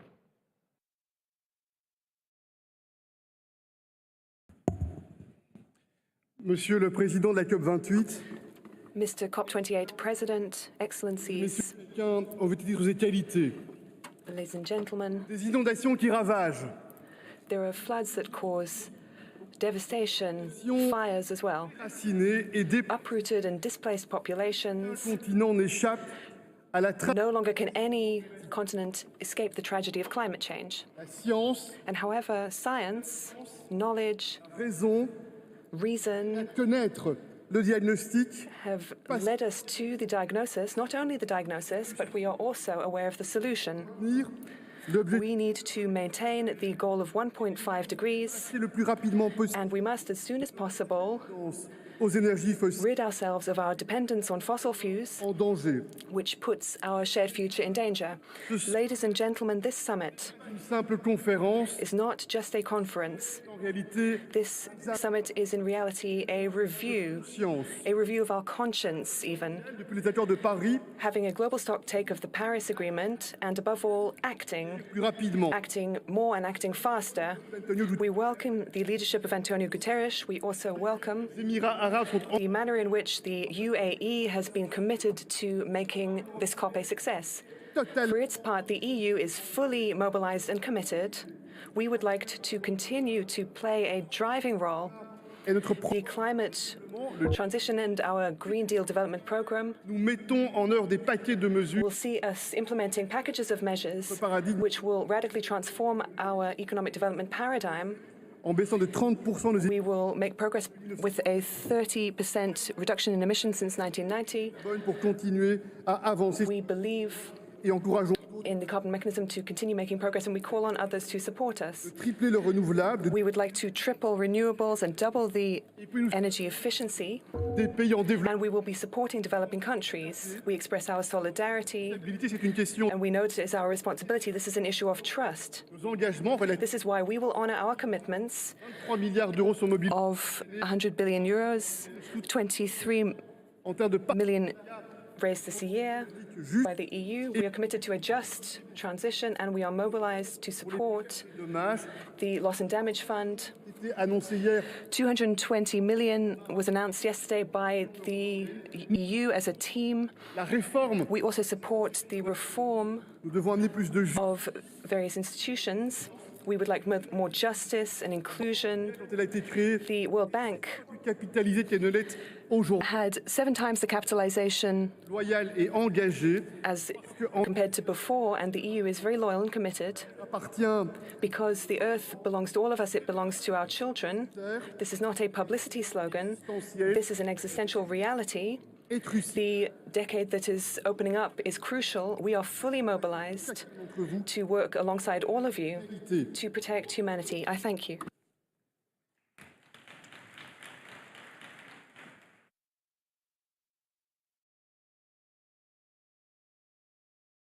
Thank you, Your Excellency. It is my pleasure to welcome Her Excellency Mr. Ursula von der Leyen, President of the European Commission. Your Excellency, you have the floor. Thank you very much, Mr. President. Fellow leaders, last September at the Climate Action Summit in New York, we called for concrete action. Now in Dubai, we have to deliver. At this COP, we will set a decisive step forward to protect the most vulnerable citizens worldwide. They undergo runaway climate change. They suffer loss and damage, and we will stand by their side. This COP is about ambition, it is about targets, and it is about finance. Let me start with ambition. Global emissions must peak by 2025. We must phase out fossil fuels, and we must reduce methane emissions. But what we are calling for globally, we also have to deliver domestically. So let me report on what we do in the European Union. The European Union has peaked already. We have reduced emissions, and we are on track to overshoot our target for 2030. And we just adopted a law to drastically reduce methane emissions. Second, on targets. This COP can make history. Last spring, the European Union launched a call to triple renewables and to double energy efficiency by 2030. We were joined by some early champions like the COP presidency, President Ruto, Prime Minister Motley, and many thanks to the International Energy Agency and IRENA for your strong support. By now, our call has grown into a powerful movement. More than 110 countries have already joined. That's fantastic. So I call now on all of us to include these targets in the final COP decision, because this sends a strong message to investors and consumers alike. There is no doubt the future of energy will be clean, it will be affordable, and it will be homegrown. And finally, on finance, we must meet the 100 billion target this year. Europe consistently delivered. Last year, the European Union contributed close to $30 billion in public climate finance. And of course, the European Union will contribute to the new Loss and Damage Fund. As of today, Team Europe is contributing more than $270 million so far. We must get the fund up and running, and we must do it fast. But we all know more is needed. We need to reform the international financial system. We need a strong green bond market, and we need more carbon pricing. Ladies and gentlemen, fellow leaders, dear friends, I wish for a successful COP28. Many thanks. Thank you, Your Excellency. May I remind the Speaker to maintain 3 minutes speaking time limit. Thank you. It is my pleasure to welcome Her Excellency Mr. Samia Hululu Hassan, President of the United Republic of Tanzania. Your Excellency, you have the floor.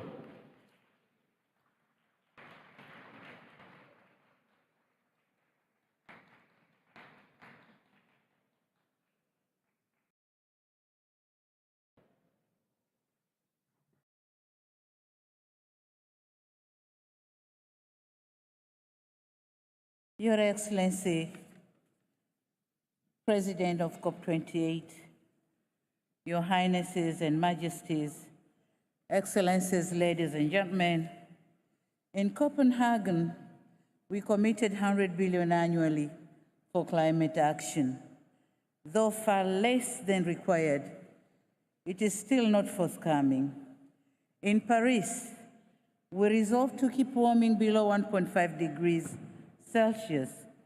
However, the current rate of warming is alarming. It must be said, unfulfilled commitment erode solidarity and trust and have detrimental and costly consequences for developing countries. My own country is losing 2 to 3% of its GDP due to climate change. Excellencies, the clock is ticking. This year's IPCC report cautioned that adaptation options that are visible and effective today will become constrained and less effective with increasing global warming. Putting in place the global goal on adaptation framework is a matter of urgency and not a choice. We must match our intent with our actions, and we must act now. The decision is therefore ours: adhere to science or face the consequences. On our part, the United Republic of Tanzania, despite of our minimum emission contribution, we are doing our part. At this COP28, we seek to mobilize support for increased use of clean and affordable cooking fuels and technologies across Africa, especially for women. Our call is for all of us to play our part. Excellencies, honoring our commitments and advancing the pace of climate action is a solution to this scourge. As we seek to unite, act, and deliver here in Dubai, we must deliver on climate finance. Thanks for effecting the loss and damage fund. So let us now make the fund be accessible for developing countries, predictable, and of course, transparency should be the way of operation. I thank you very much for your... Thank you, Your Excellency. It is my pleasure to welcome His Excellency Mr. Gitana Nausėda, President of Lithuania. Your Excellency, you have the floor.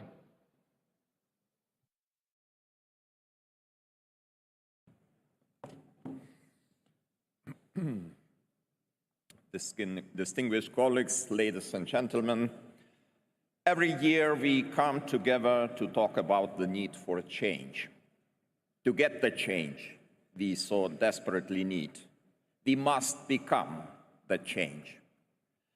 For many years now, Lithuania, together with the whole European Union, has been undergoing, an ambitious transformation and working on the global climate action. At first, Lithuania made a strategic decision to seek energy independence. We have built our own LNG terminal, which decreased prices and turned Lithuania into a regional gas hub. Now we are proudly sharing our expertise worldwide. Today, we see renewable energy as the ultimate means of securing full energy independence and resilience, while also helping the planet Earth. By 2030, Lithuania is going to shift from the net importer of electricity to a self-sufficient green energy producer. We plan for renewable electricity generation to grow almost sevenfold. Last year, Lithuania was the second country globally in the solar energy generation increase. My country intends to use excess renewable electricity capacities to produce green hydrogen and to address energy efficiency. The second pillar of the green transformation, through new ambitious plans.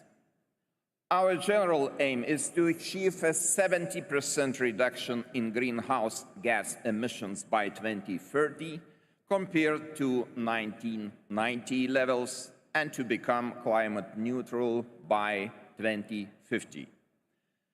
The global response, too, can only be strengthened by methodical adaptation to climate change.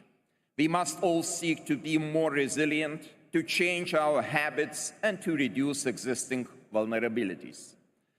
We also have to address the worst cases of ecocide, such as the one committed by Russia in its war of aggression against Ukraine. These actions are incompatible with international law and go against our joint efforts to stop climate change. Ladies and gentlemen, today Lithuania strongly commends the Presidency for a strong global response to the first global stocktake of the Paris Agreement. We call on all leaders to approve global 2030 renewables and energy efficiency targets. Let us work together as one team. Thank you. Thank you, Your Excellency. It is my pleasure to welcome His Excellency Mr. Emerson Dambudzo Mnangagwa, President of Zimbabwe. Your Excellency, you have the floor.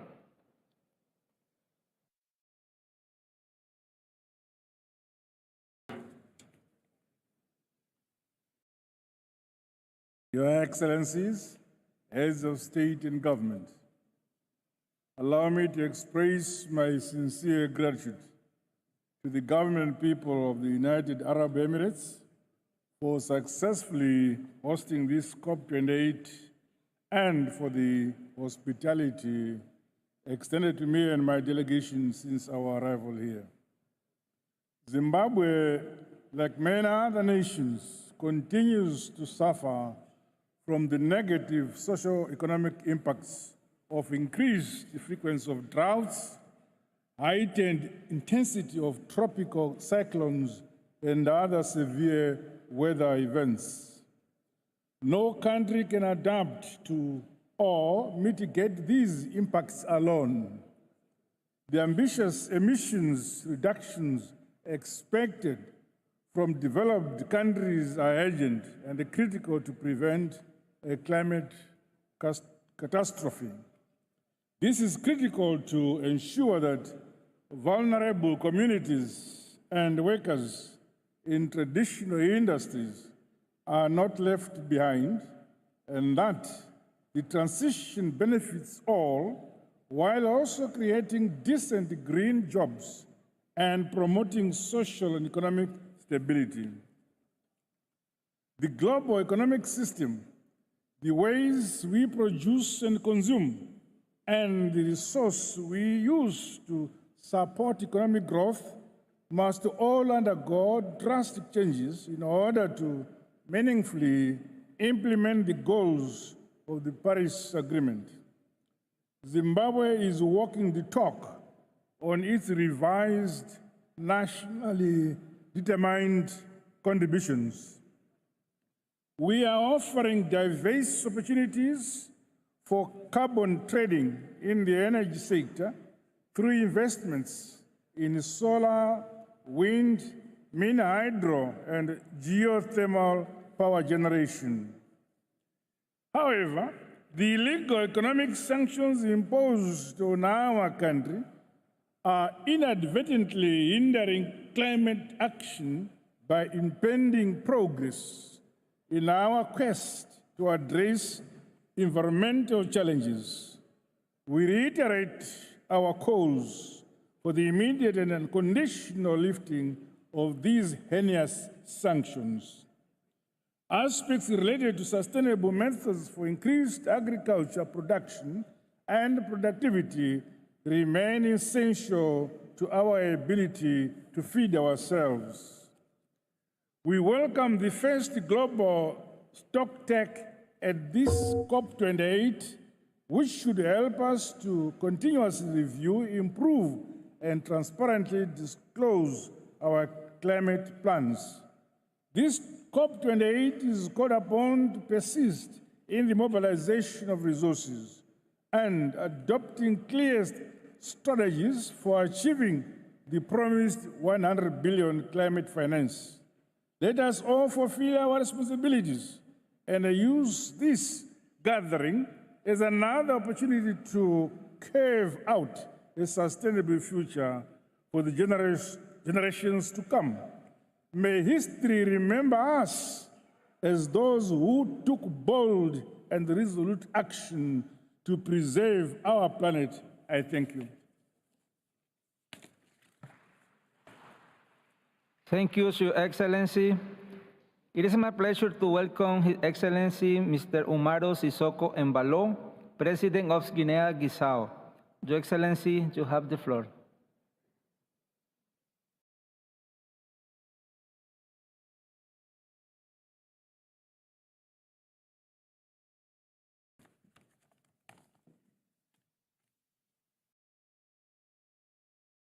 Señor Dr. Sultan Al-Jaber, President of the COP. Your Excellency Sultan Ahmed Al-Jaber, President of COP28.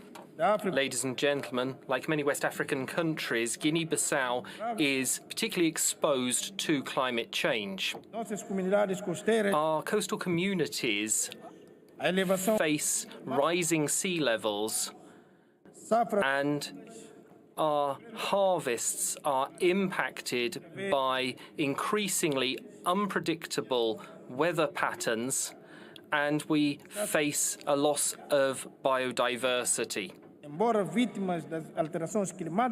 In view of these threats, not only do we see ourselves as victims of climate change, but also active stakeholders in seeking solutions. We've undertaken significant actions in order to build resilience and our ability to adapt. This includes sustainable management strategies for our natural resources, promoting clean and renewable energy, and adapting vital infrastructure in order to withstand the impact of the climate. Conserving biodiversity is a top priority for us. Our country is blessed with a rich biodiversity in species and ecosystems. They're unique, and we are committed to protecting them for future generations. We believe that biodiversity is inextricably linked to our very resilience as a nation. Our goal is reflected in the fact that we've declared over 26% of our land surface as protected areas. This goes beyond Aichi Target 11 of the United Nations Convention on Biodiversity. Ladies and gentlemen, all of these issues show us that the climate crisis is a global threat which requires a global response. No country can be left behind. And it's absolutely vital that developed nations meet their financial and technical assistance obligations by helping developing countries to face the challenges posed by climate change. With regard to financial resources, we would like to reiterate the need for new and additional funding for supporting adaptation and mitigation of climate change in developing countries. These resources are vital for developing countries so that we can implement the necessary measures to tackle this crisis.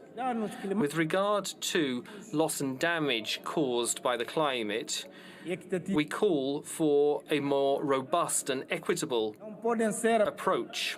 The most vulnerable communities cannot be left to fend for themselves as they tackle the devastating effects of extreme weather events and natural disasters.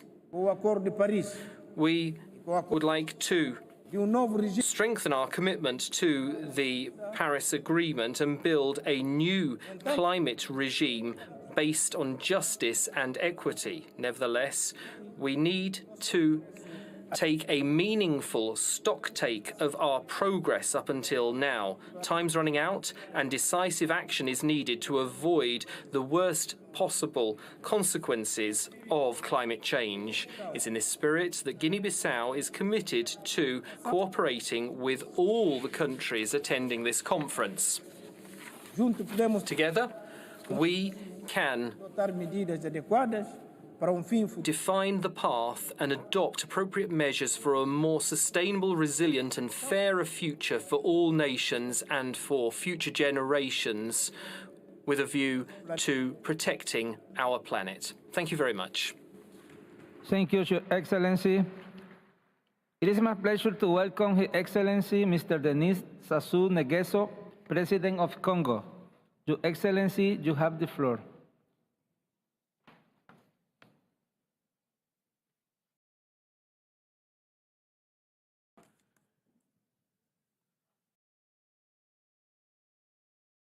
Mesdames et Messieurs, ladies and gentlemen, heads of state and government, United Nations Secretary General, President of COP28, ladies and gentlemen.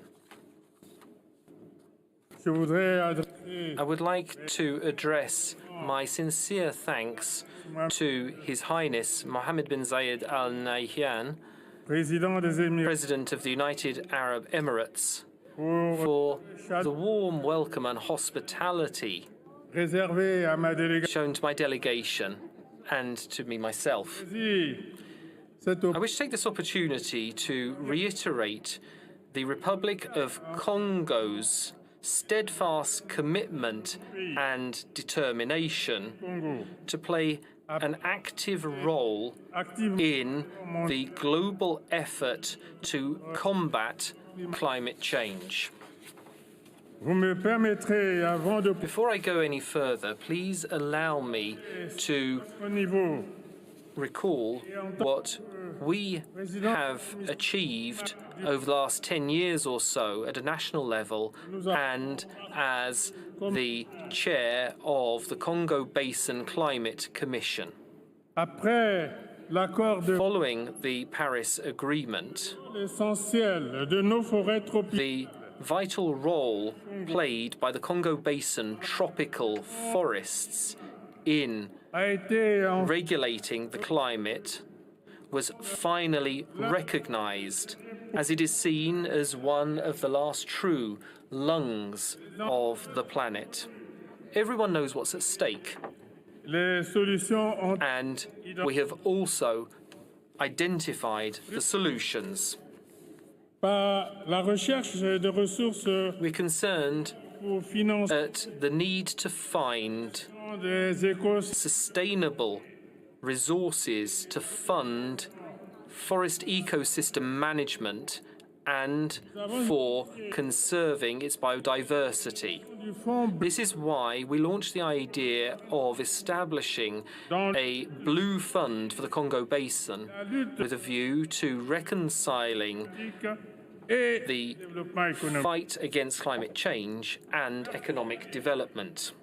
We're also convinced of the importance of nature-based solution for achieving the Sustainable Development Goals, as well as those of the United Nations Decade for Ecosystem Restoration. This is why, at COP27 in Sharm el-Sheikh, I made a formal appeal for a world forestation decade to be established in order to revert the current trend of forest destruction. It's against this backdrop that 12 years on from the first summit, last October in Brazzaville, my country hosted the second summit of the 3 tropical forest basins, Amazonia, Borneo, Mekong, Southeast Asia, and Congo. Ladies and gentlemen, we face considerable challenges which grow year after year. Some are of our own making. It is down to us to spare no efforts to conserve the planet's last lungs and these jewels of biodiversity that are our tropical forests. Thus, the duty for solidarity through requests for financial compensation following some countries' voluntary foregoing of unsustainable development projects is an issue which merits the international community's full attention.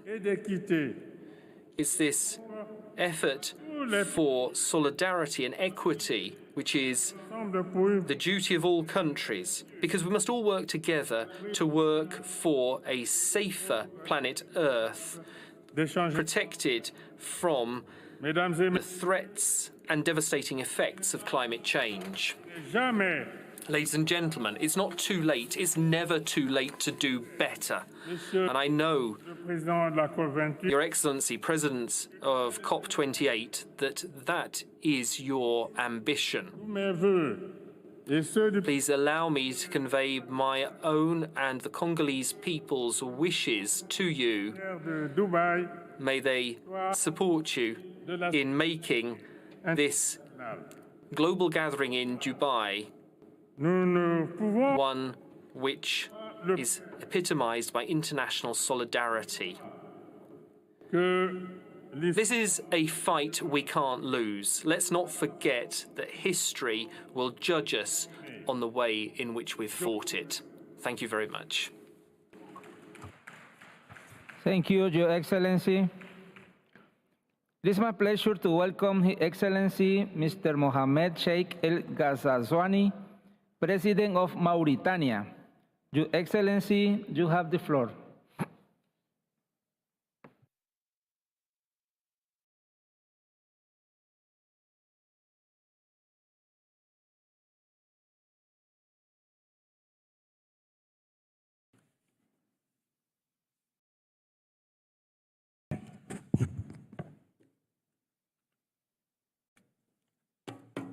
أصحاب الجلالة والفخامة والسمو.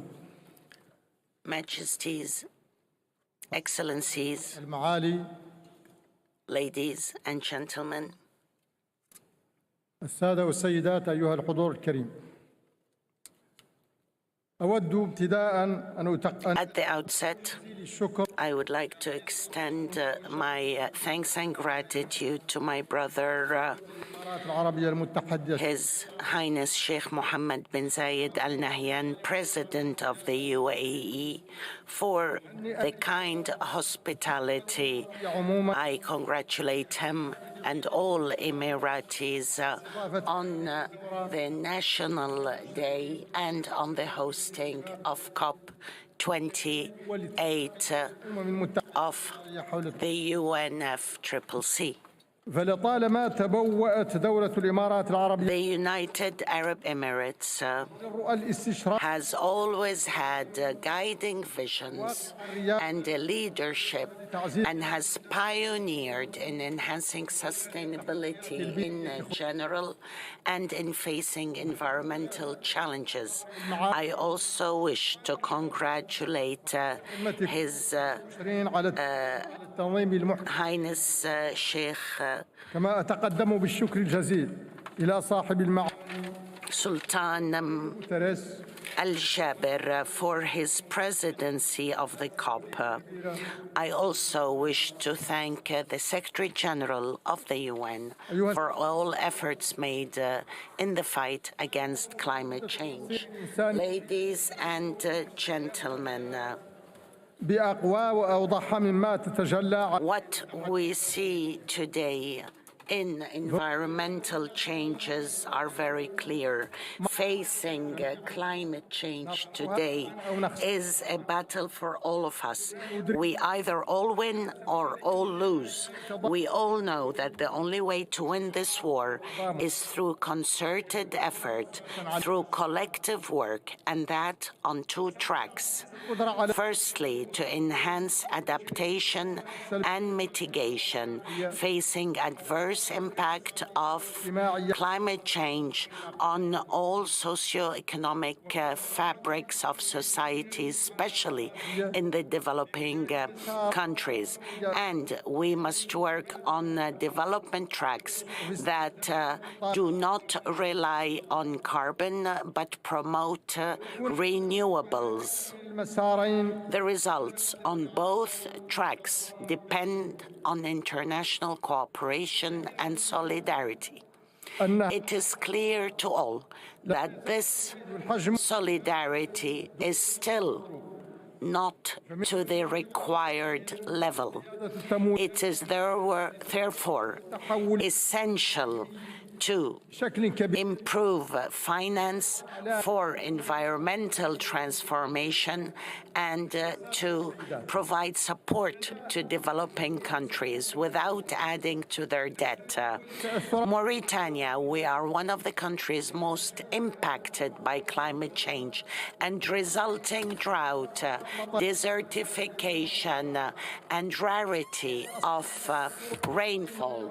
Deserts are now extended in our country, and the various waves of drought have led to attacking our societies, our vital sectors, such as water resources, agriculture, animal resources, aquatic resources, and natural ecosystems. Therefore, we are fully aware that dealing with climate change is an urgency on all levels: environmental, social, economic, and security.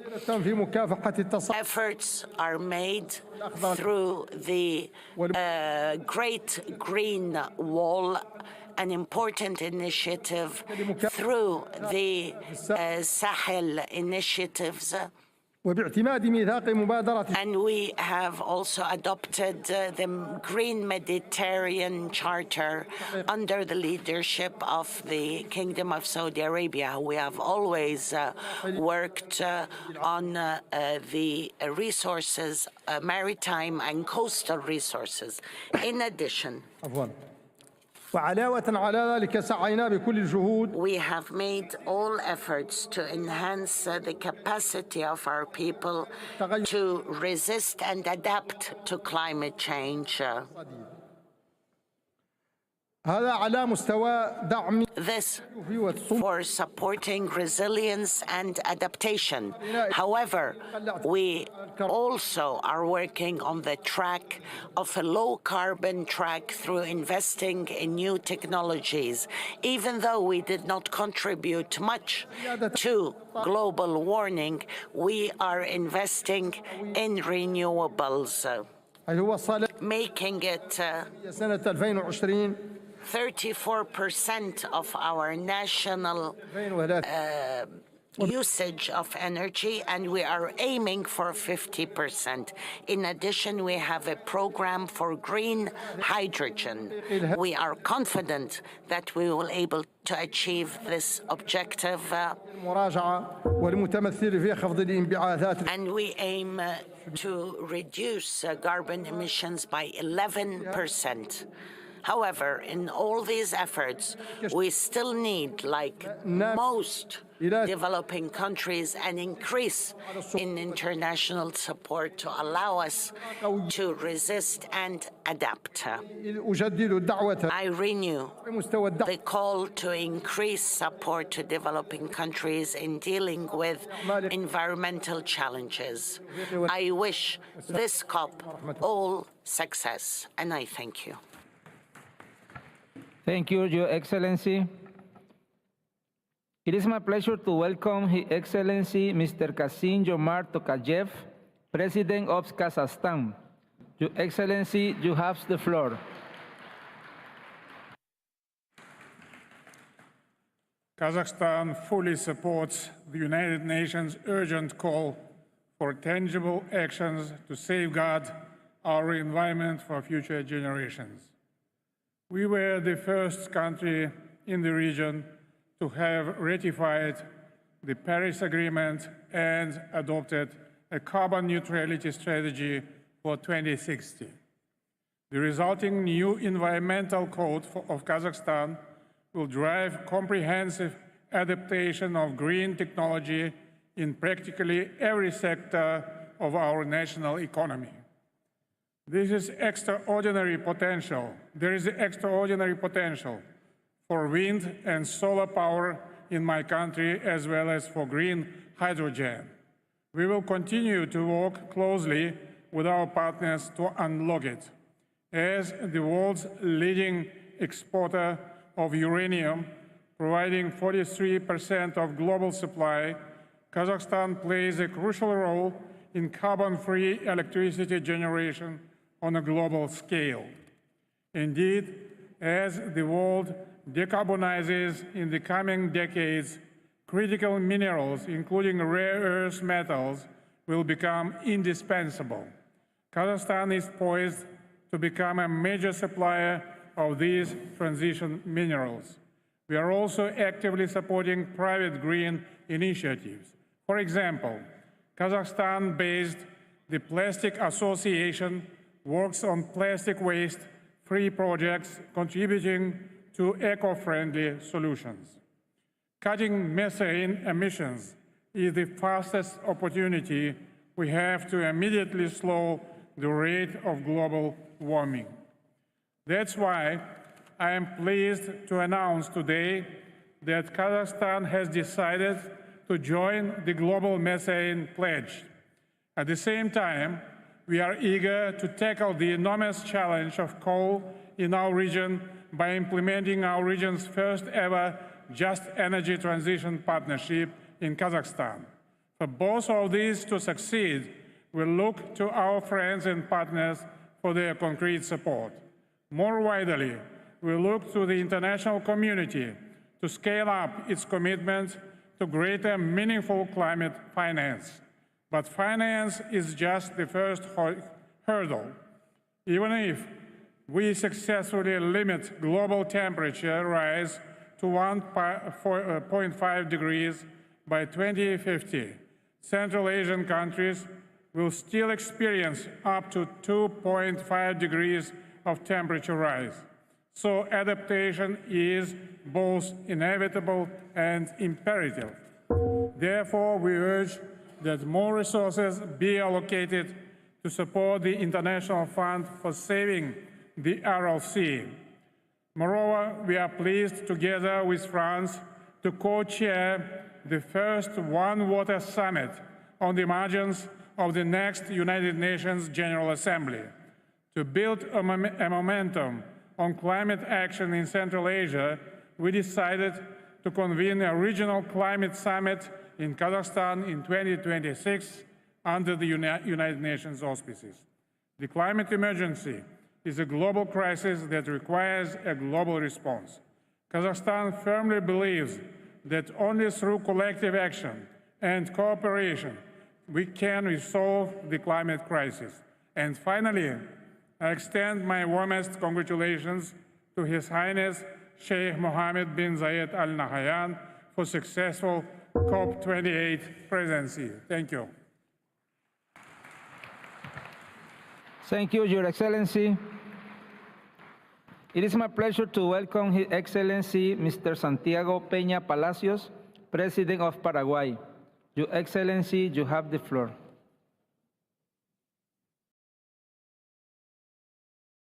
Excellencies, it's an honor for me to take part in COP28. Different cultures and traditions are meeting here to define how we can address a common challenge together, the adverse effects of climate change. This shows that we can hold a dialogue between different traditions. We do hope that Dubai will be a landmark in measures to repair damage to the earth and sea caused by human hands.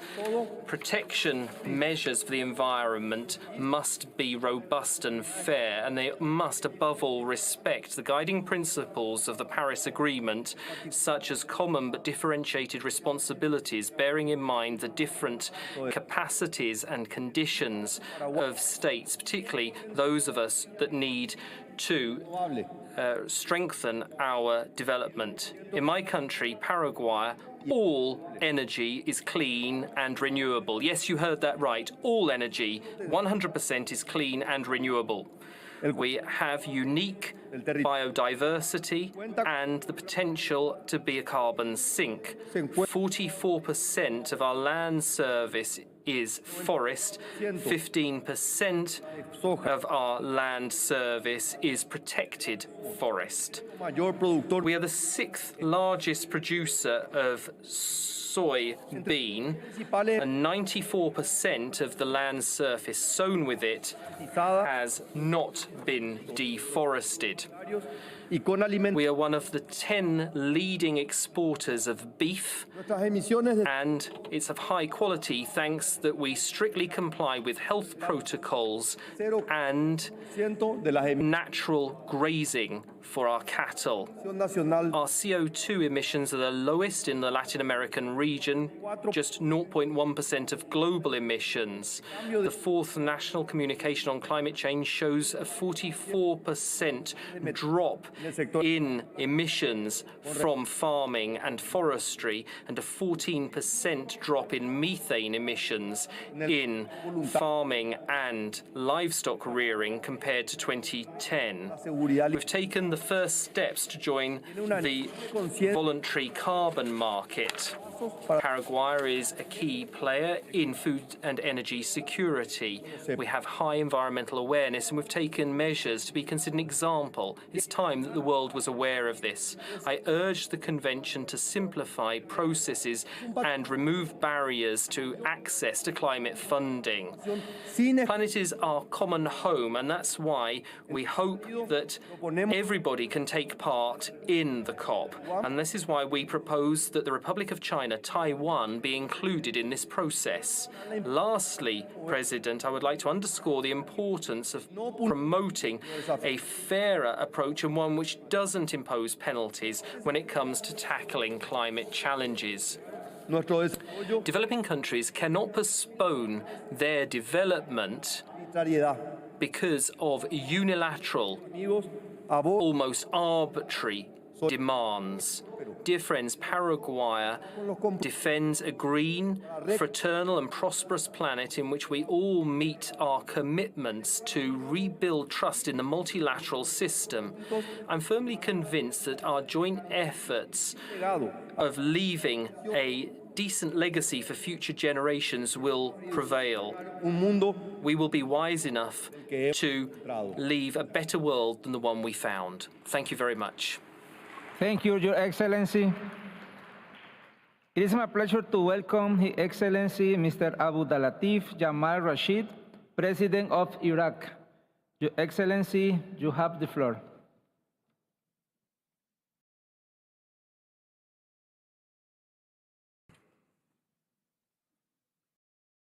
Bismillahir Rahmanir Rahim. In the name of God, the most merciful, the most compassionate, Your Royal Highnesses, Your Excellencies, ladies and gentlemen, peace be upon you. I would like to convey the best greetings from Iraq, the historical Mesopotamia, the cradle of human civilizations that has introduced knowledge, science, and law.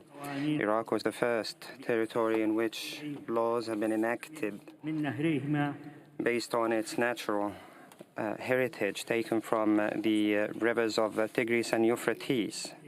Both rivers are under threats of drought on the back of a number of impacts, including climate change.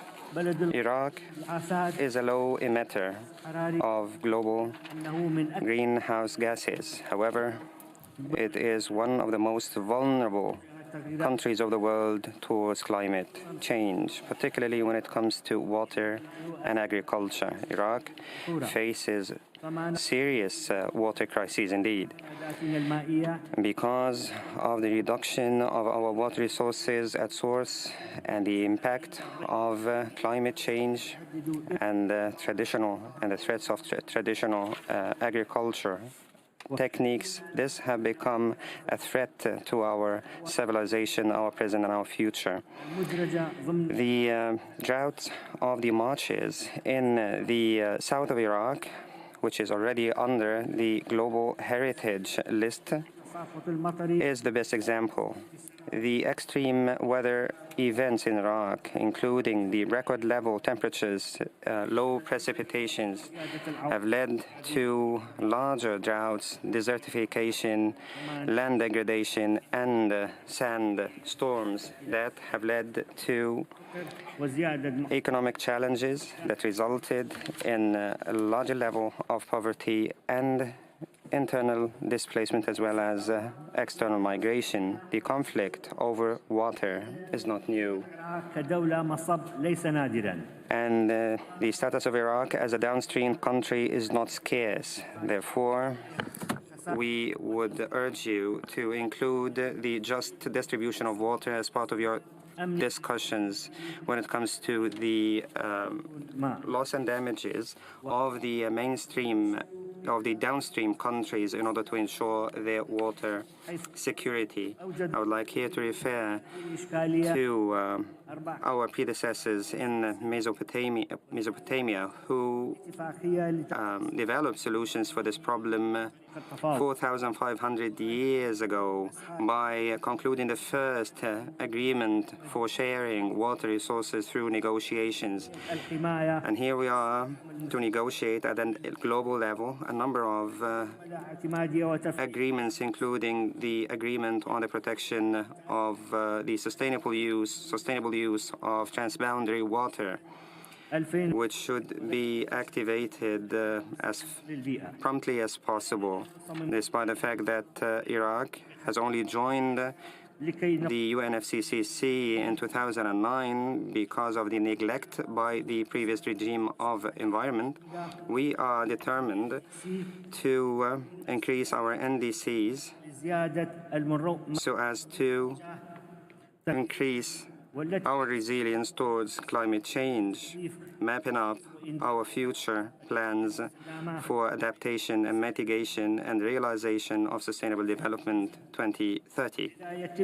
Therefore, the second national report of climate change and the biannual updated report on greenhouse gas emissions in Iraq are under preparation, the matter which reflects Iraq's commitment to its climate commitments.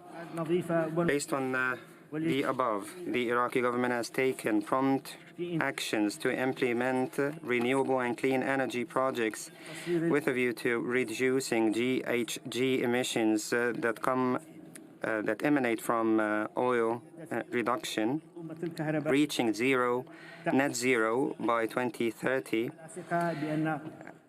through upgrading the capacities of the electricity grid.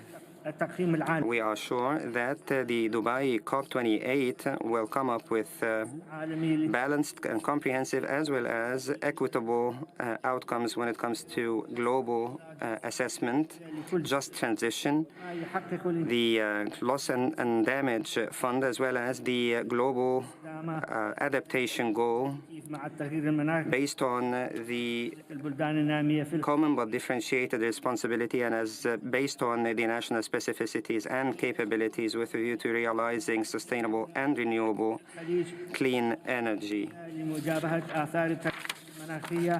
As we in the region of the Gulf, we are in the front lines of facing climate change consequences. The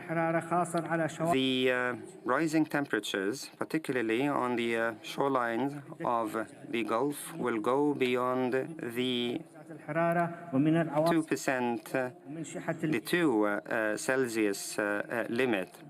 We are already suffering from rising temperatures, sandstorms, as well as water scarcities. And it has to be noted that these changes are no respecter of borders. Therefore, each one of our countries, when it comes to adaptation or mitigation, will have a positive impact on the other countries. We have no other choice but to pool our efforts to collectively face the risks of climate change with all our might. Out of this rostrum, we call upon the neighboring countries in the Gulf to exert collective efforts as a single unilateral negotiating bloc to take our unified position to ensure the climate future of us all and to realize a regional gathering for the riparian countries, the 8 riparian countries of the Gulf, to address the serious challenges of the climate change. We therefore, in conclusion, we condemn the aggressive assault against Gaza. We call upon the international community to stand firm against this assault. We reaffirm the Iraqi position for the Palestinian people to self-determination. And thank you very much, and peace be upon you all. Thank you, Your Excellency. It is my pleasure to welcome His Excellency Mr. Alexander Vučić, President of Serbia. Your Excellency, you have the floor.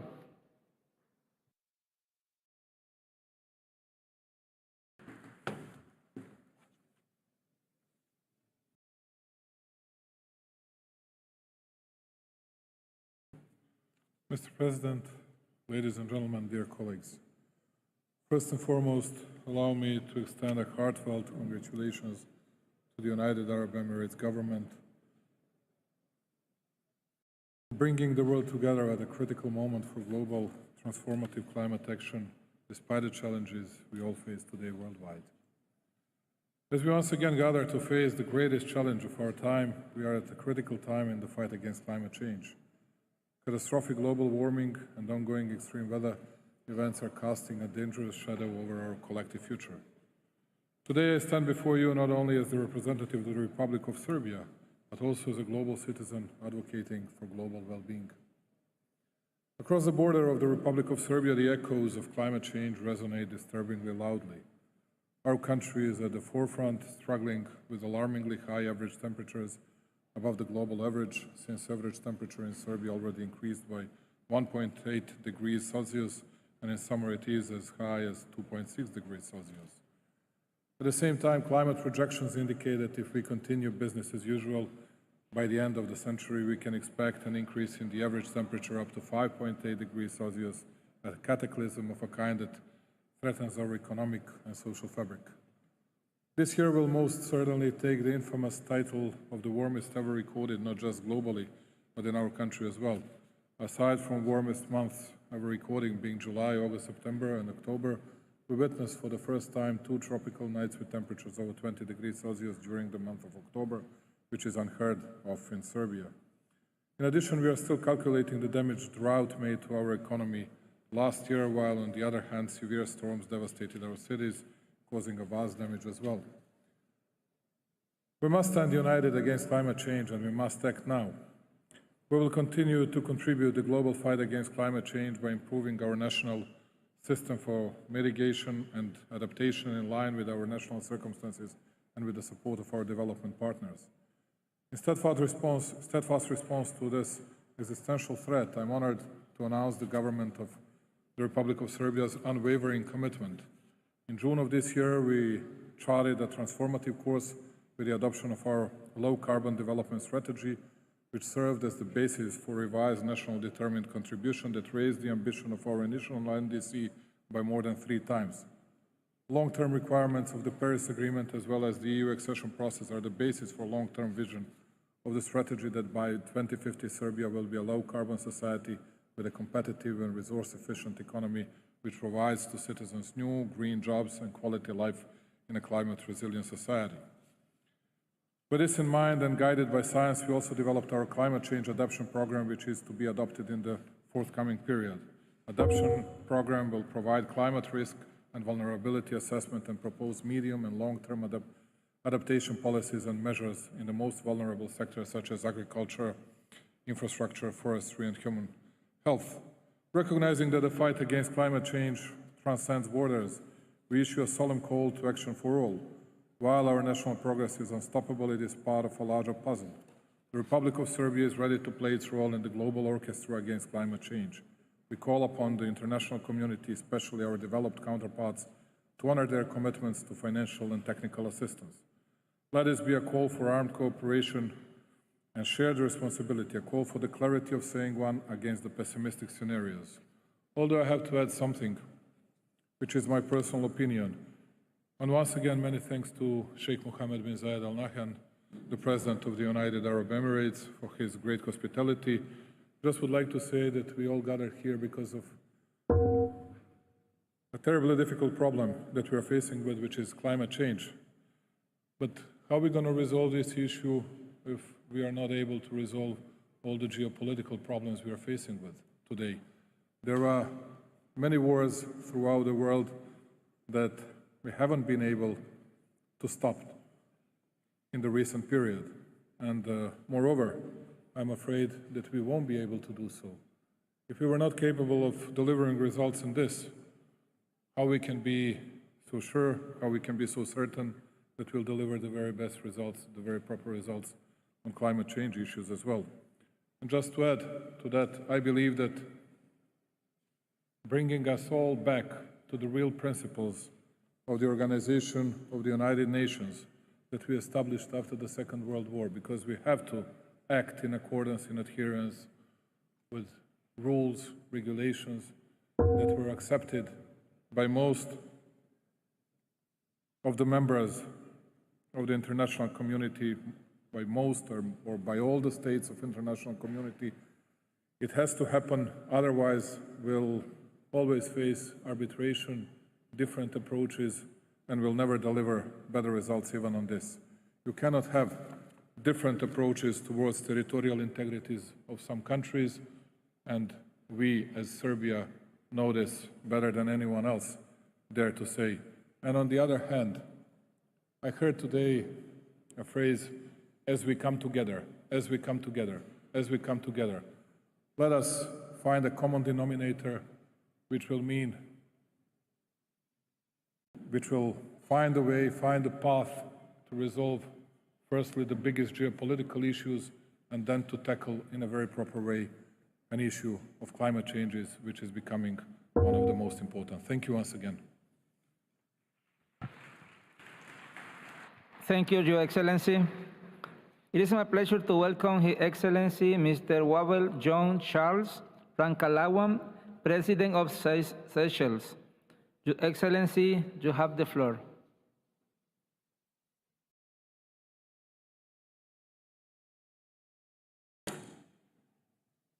Your Highness Sheikh Mohammed bin Zayed Al Nahyan, President of COP28 Dr. Sultan Al Jaber, Heads of State and Government, Excellencies, ladies and gentlemen.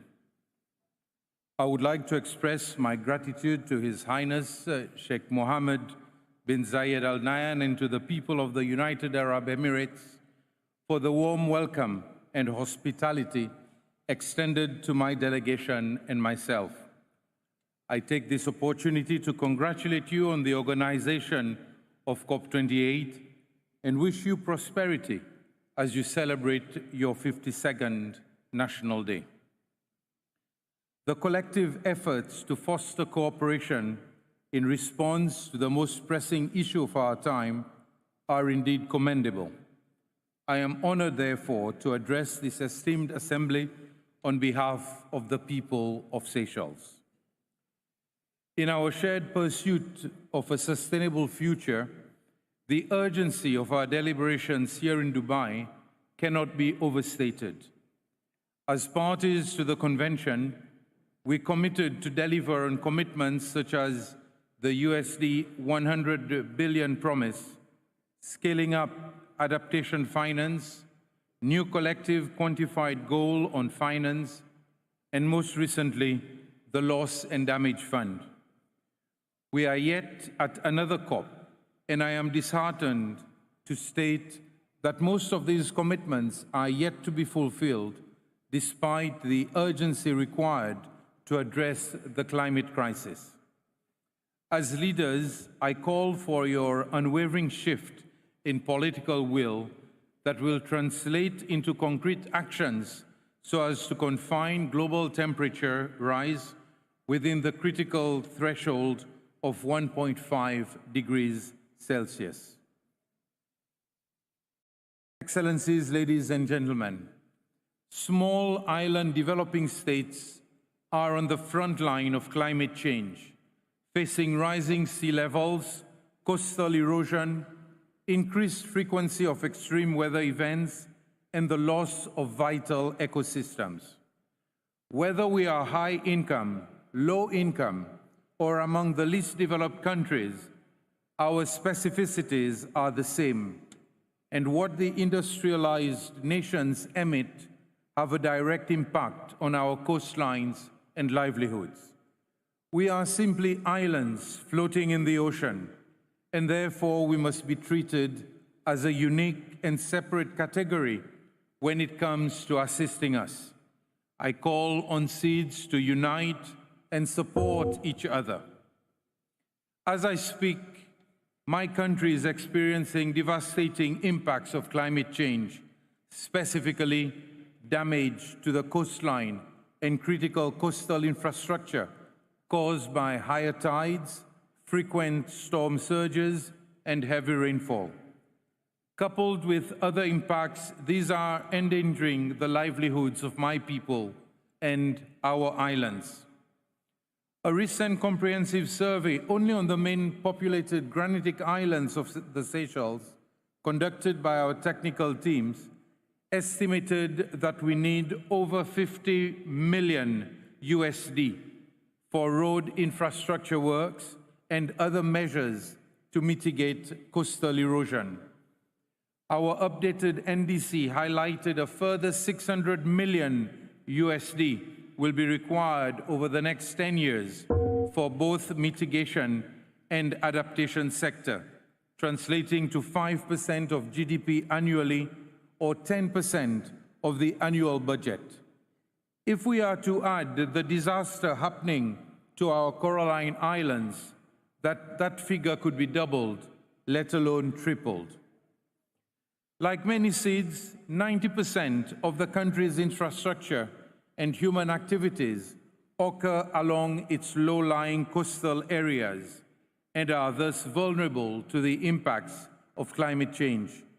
The current trajectory means Seychelles' economy stands to be severely undermined, whereby forcing us to divert much-needed finance to environment protection instead of investing in education, health, sports, agriculture, food security, modernization, and giving our people a better standard of living.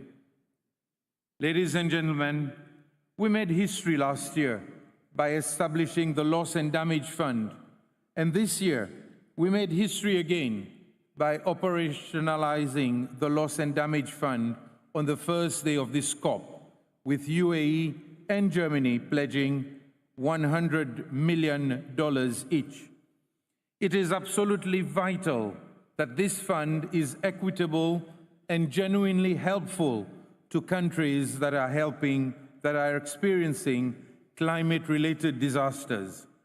It should be inclusive enough without limiting access to finance, especially for high-income SEEDS like Seychelles. We need less complicated and complex financial mechanisms that will allow us SEEDS to easily access those financial opportunities. Again, my call is to consider our special circumstances as islands in the middle of oceans. Seychelles, for example, is known to be outside the cyclone belt, and we are considered high income. But when a cyclone hits neighboring Madagascar or Mauritius, the effects of adverse weather conditions affect all our islands, including our capital. In April 2016, Fantala, a Category 5 cyclone, hit one of our islands 3 times, destroying everything, including the communication network and homes of workers, creating 2 new islands in the lagoon. The resulting tsunami of the earthquake of December 2004 in Sumatra, Indonesia, thousands of miles away, traveled all the way to Seychelles, destroying human life and coastal infrastructure. My point is very simple. Don't categorize islands into economic bands, but treat all islands in the same manner and allow all of us to have access to the loss and damage fund. We all lose from the damage you cause, yet we clean up our emissions and help mop up those of industrialized nations. The current criteria used to access concessionary finance puts seeds such as Seychelles at a severe disadvantage under the current labels. There is an urgent need to reform the multilateral international financial institutions to address the restrictive conditionalities. This reform is necessary to help fund climate change projects. In other words, finance needs to be more readily available, accessible, and affordable to support these projects. As the current chair of SEEDSTOC and the African Island States Climate Commission, my plea to COP28 is for the developed world and the multilateral international financial institutions to have a fresh look at the seeds, which in fact are large oceanic states, and to take into account our respective particularities. Despite contributing very little to global emissions, seeds like Seychelles bear the brunt of the climate crisis. We are actively engaged in decarbonizing our energy sector, including transitioning to green mobility. Additionally, as a dedicated environment champion, Seychelles remains committed to safeguard its terrestrial and marine ecosystems. When I signed the United Nations High Seas Treaty, or the BBNJ, earlier this year at the UN, I smiled to myself because, in a sense, Seychelles had already ratified it, since we are already protecting 32% of the ocean under our care. We are protecting nearly 100% of our seagrass and that of our mangroves, and another 50% of our scarce land mass.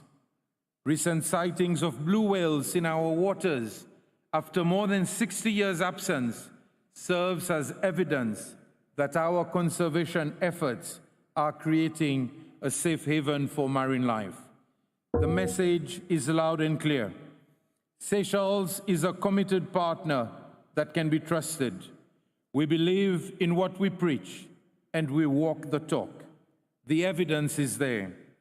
However, we cannot do it alone. We need the financial support of the whole world to help the 100,000 people on these islands in the middle of the Indian Ocean. Excellencies, ladies and gentlemen, the metaphorical hourglass is dwindling. COP28 presents a pivotal call to action to build climate resilience before the last grain of sand slips away. In unity and determination, let us seize this moment to reverse our course and forge a sustainable and resilient future for generations to come. Let's not leave anyone behind. I thank you. Thank you, Your Excellency. May I remind the speaker to maintain 3 minutes speaking time limit? Thank you. It is my pleasure to welcome His Excellency Mr. Recep Tayyip Erdogan, President of Turkey. Your Excellency, you have the floor.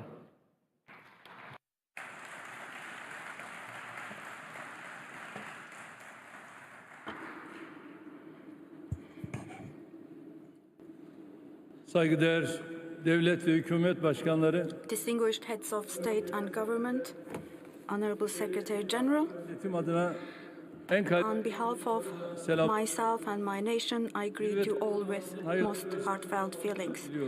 I wish the World Climate Action Summit to be beneficial to all humanity. I would like to thank the Emirates authorities for their warm hospitality. Our world is now confronted with the tragic consequences of the massacres in Gaza following the COVID-19 pandemic and the Ukraine-Russia war. Turkey has stood by peace during all these crises and works towards finding solutions on the basis of justice and equity. And we approach to the issue of climate change from the same perspective.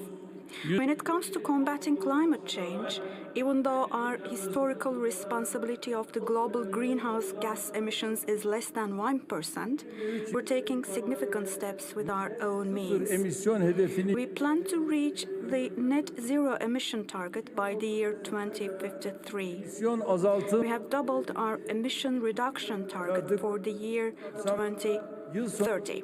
Within this scope, by the end of this year, we expect to have mitigated 66.6 million ton equivalent carbon dioxide.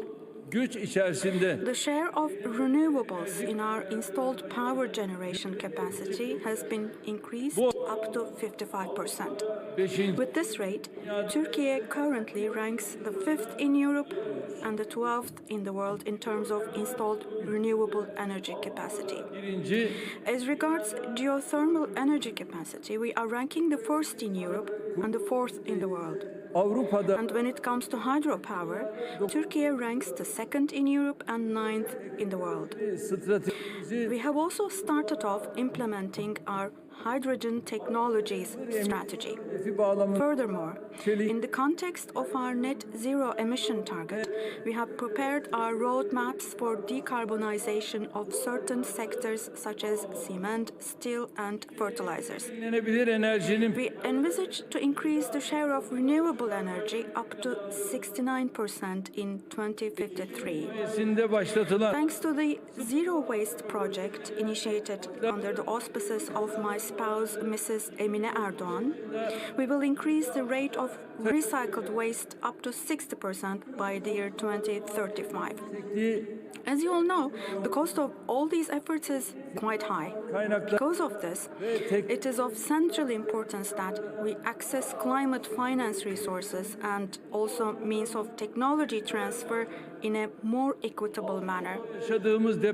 Despite the earthquake disaster of 6th of February, we have not given up on our targets, neither on the economy nor on combating climate change. Thanks to God, we are rapidly healing the wounds of the earthquake that affected 14 million people and 11 cities in our country. Now, as we reconstruct our cities, our top priority is to protect the environment and to build climate-friendly and environment-friendly structures. Dear friends, while expressing here our views on climate crisis, it is impossible not to touch upon the humanitarian crisis taking place in the Palestinian territories close to us. As a result of the Israeli aggression, killing of more than 16,000 innocent Palestinian civilians, mostly children and women, this cannot be justified under any circumstances. The incidents taking place in Gaza is a humanitarian crime, a war crime, and the perpetrators must be held accountable before international law. Son gelişmelerle birlikte With the recent developments, once again, we realize başkenti Doğu Kudüs olan the importance of establishing an independent, sovereign state of Palestine, having territorial integrity based on the 1967 borders and with East Jerusalem as its capital. bunun tesis ve temini noktası We stand ready as Turkey to take any responsibility in this process. I would like to emphasize once again our two mottos. The world is bigger than five, and a more just world is possible. sözlerime son verip Before concluding my remarks with these thoughts, I would like to thank particularly my distinguished brothers, His Highness Sheikh Mohammed bin Zayed Al Nahyan, the President of UAE, and His Highness Sheikh Mohammed bin Rashid Al Maktoum, the Vice President of UAE and the ruler of Dubai, and I also thank everyone contributing to the organizing of the summit. In January, we will organize the 60th session of the IPCC, the Intergovernmental Panel on Climate Change in Istanbul. Moreover, we have declared our candidacy to host COP31, the 31st conference of the parties to the UN Framework Agreement on Climate Change, to be held in 2026. My distinguished friends, I have no doubt that you will provide the necessary support to us for this candidacy. I finally salute you all with respect and best of my feelings. Take care. Thank you, Your Excellency. It is my pleasure to welcome Her Excellency Mr. Zuzana Kaputova, President of Slovakia. Your Excellency, you have the floor.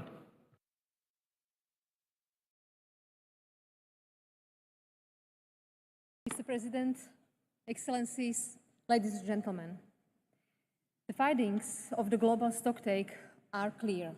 Humanity is marching towards the precipice. How many more climate fora do we need to avoid a free fall into it? The number of weather-related disasters almost tripled in the past 4 decades. Every 5 seconds, someone dies a premature death because of pollution. Our inaction will soon make it every 4 seconds. 88% of the existing disease as a result of climate change occurs in children under 5 years of age. How much more do we want to harm the future generations? Excellencies, decisions which can avoid the current deadly course are ours to take. The solutions are right in front of us, visible, effective, and low-cost options are already available to mitigate the climate crisis impact. We have the technologies, resources, and skills needed. Let's use them. Our efforts must be ambitious, collective, and universal. The science is clear. Our emissions must peak before 2025. Slovakia will do its fair share. Our emissions have peaked already. By 2030, they will be 55% less than in 1990. In the next 7 years, we will invest 5% of our GDP from public sources to decarbonize our economy and society.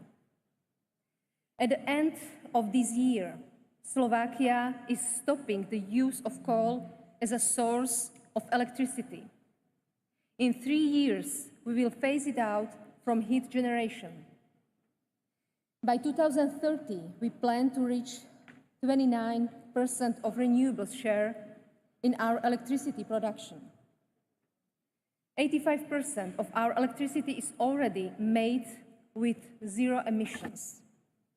We commit to increase this to 90% by 2025. Slovakia is endorsing the Global Renewables and Energy Efficiency Pledge. Since 2015, Slovakia's green finance has grown almost 5-fold, including in greener ODA and our contribution to Green Climate Fund. The Loss and Damage Fund should help support the most vulnerable and all big emitters and economies must step in and step up.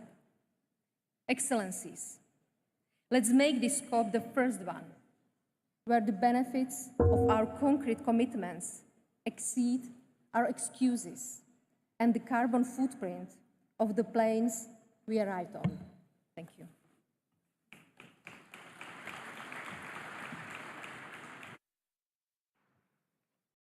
I thank you, Your Excellency, for your statement.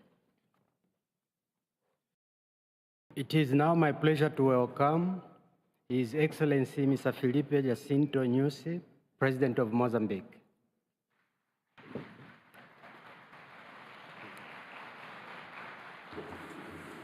Your Excellency, your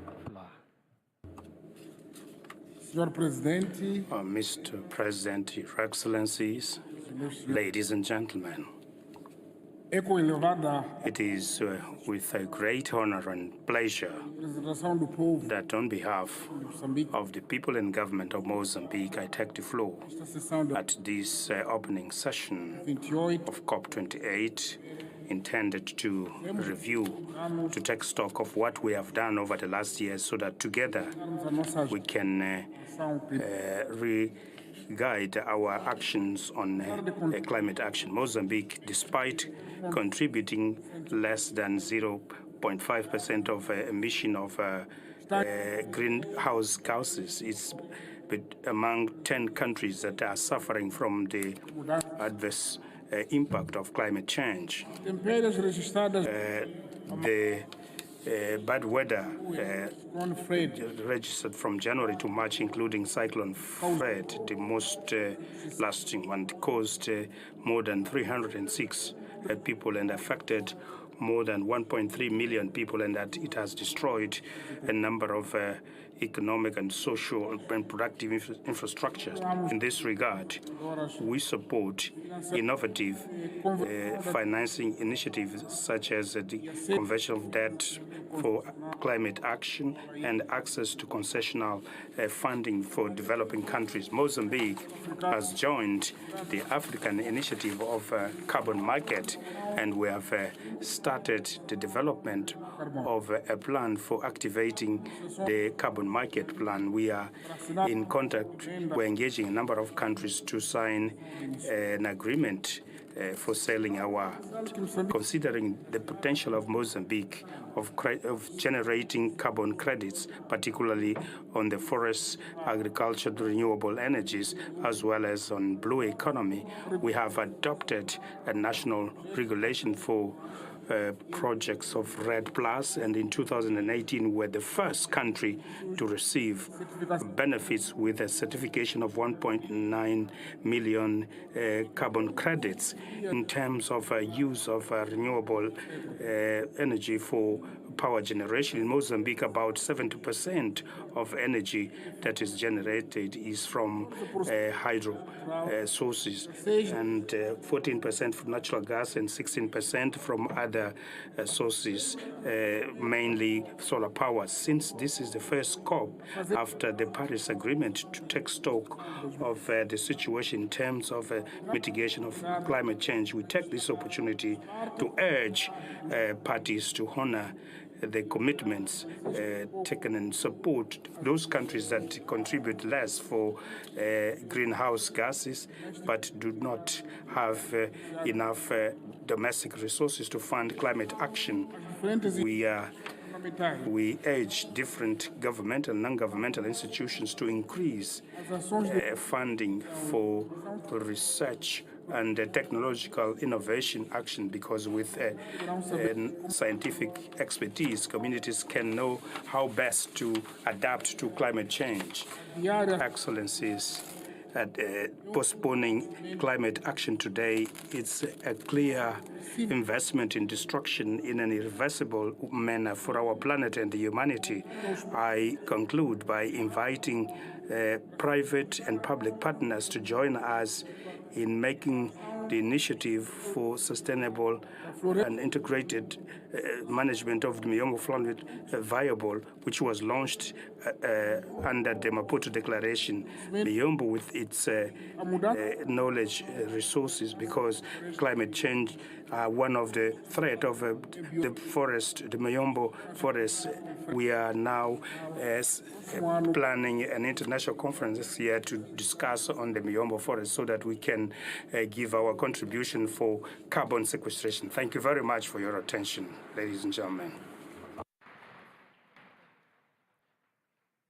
Thank you, Your Excellency.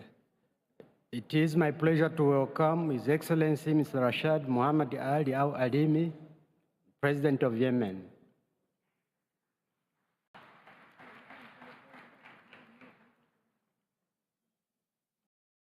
Your Excellency, you have the floor.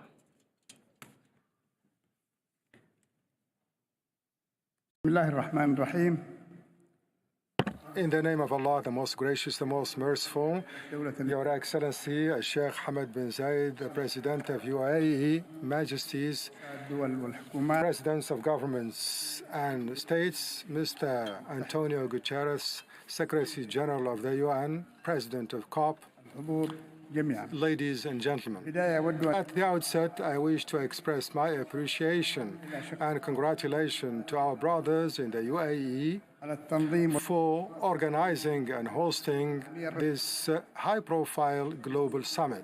I wish also to thank the UN and the Secretary General for their efforts in cooperating with the parties in order to reach this new level in our efforts to counter threats to the present and future of the planet. Ladies and gentlemen, a year ago, we met in Egypt in order to achieve the same goals, which every time put us in front of our commitments and responsibility in order to protect the planet, especially in view of the threats of climate change and the never ceasing temperature. We meet today in Dubai, in the UAE, a city which early enough was capable to transform to a green economy thanks to late Sheikh Zayed bin Sultan Al Nahyan, may he rest in peace. We hope to see genuine progress in our collective efforts to reduce emissions and to build adaptation capacity and reinforce climate change programs, particularly in favor of least developed countries which incur losses year in and year out. Ladies and gentlemen, last month we participated in the regions of Mahra, another region in Yemen, difficult climate events in the context of war launched by Houthi militias. The cyclone Tig, which hit hard our country, affected countries and isolated them from the rest of Yemen, hitting hard on infrastructure. Also, floods destroyed lands, agricultural lands, and led several people to be isolated of their homes, ending up to be part of the millions of displaced people due to the war launched by the Houthis over the last 10 years. Ladies and gentlemen, the Yemenis are facing security, economic, and political challenges that are serious due to the ongoing war, as the Houthis refuse ending up to the hostilities and putting an end to the worst humanitarian crisis globally, which makes our efforts to counter climate change is very complicated, are very complicated. The need to electricity in view of the war prompted us to consider changing to solar energy, and we should be to express our pride in the support that we have received from the UAE in supporting renewable energy programs, which we have started in Yemen with 120 megawatt capacity. These programs will be ratcheted up to reach 1,000 megawatt. We plan also to plant thousands of trees as part of Mohammed bin Salman's program for the Green Middle East. I wish you success, all of you, in your endeavors to reach and realize our common goals, and thank you very much. I thank you, Your Excellency, for your statement. It is my pleasure to welcome His Excellency Dr. Hage Geoffrey Geingob, President of Namibia.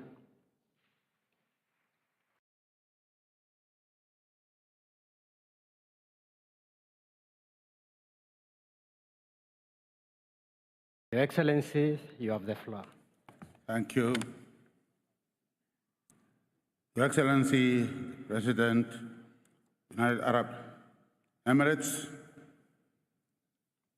allow me to extend sincere gratitude to His Highness, President Naham, and the people of the UAE for graciously hosting the 28th United Nations Conference of Parties. I wish to commend the visionary efforts of the UAE government in championing sustainable development and environmental protection. The sixth report of the Intergovernmental Panel on Climate Changes identifies Namibia as one of the most vulnerable nations in sub-Saharan Africa, with rising temperatures, increased evaporation, and rainfall variability posing significant challenges. Therefore, for the drought-prone country like Namibia, climate change stands as a formidable obstacle to achieving the Sustainable Development Goals.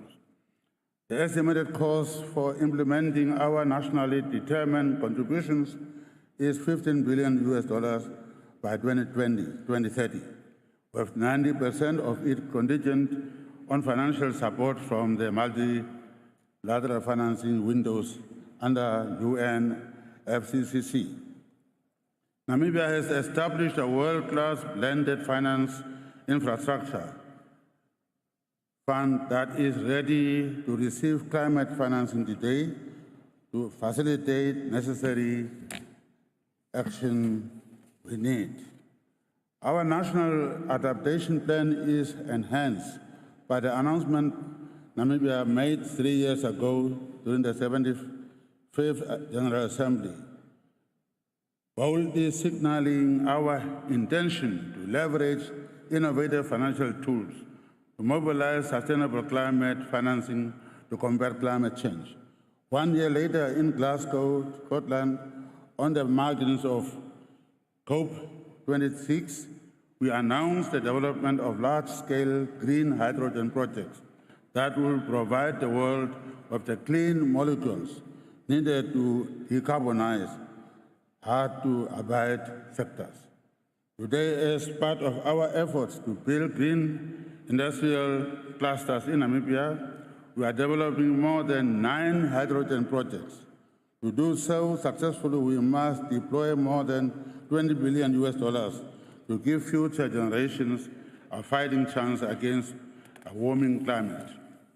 Ladies and gentlemen, as we enter the inauguration global stock take, Namibia emphasizes that the process should help us to identify gaps in financial support needed, the support that was provided so far since the adoption of the Paris Conference in 2015 to date. Finally, COP28 provides a platform for nations to strengthen partnerships, share knowledge, and collectively tackle the global challenges posed by climate change. Solidarity, equity, and cooperation are essential if we are serious about fixing climate finance and placing livelihood at the heart of climate action. Let us seize this moment at COP28 to avert a climate catastrophe. Let us seize this moment by taking bold decisions that will protect our planet for generations to come. No more conferences, but only implementation. I thank you.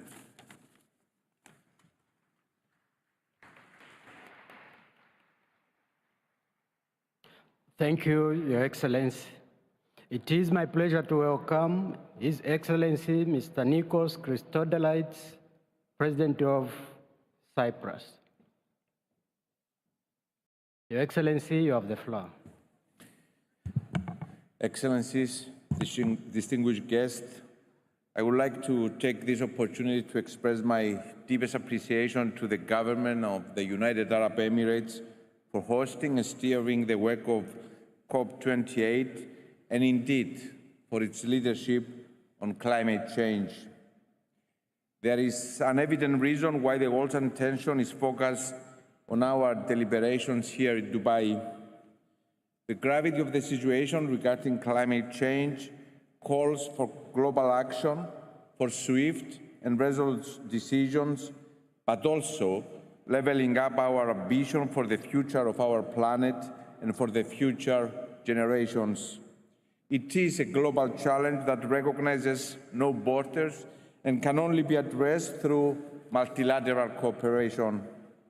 Indeed, the latest IPCC report of March 2023 details the magnitude of changes in the climate system caused by anthropogenic emissions that is unprecedented in the history of humanity. Human-caused climate change is increasing both the frequency of the magnitude of extreme weather events in the whole world, devastates our ecosystems and livelihoods, as well as, by consequence, our societies and economies. For some part of the world, that is already an existential threat. Excellencies, Cyprus, situated at the heart of the Eastern Mediterranean and the Middle East, an area that is highly vulnerable to the impact of climate change, is experiencing these effects at higher levels than the global averages. During the last few years, we have witnessed higher frequency and extent of huge wildfires, droughts, and floods, as well as prolonged periods of extreme heat waves.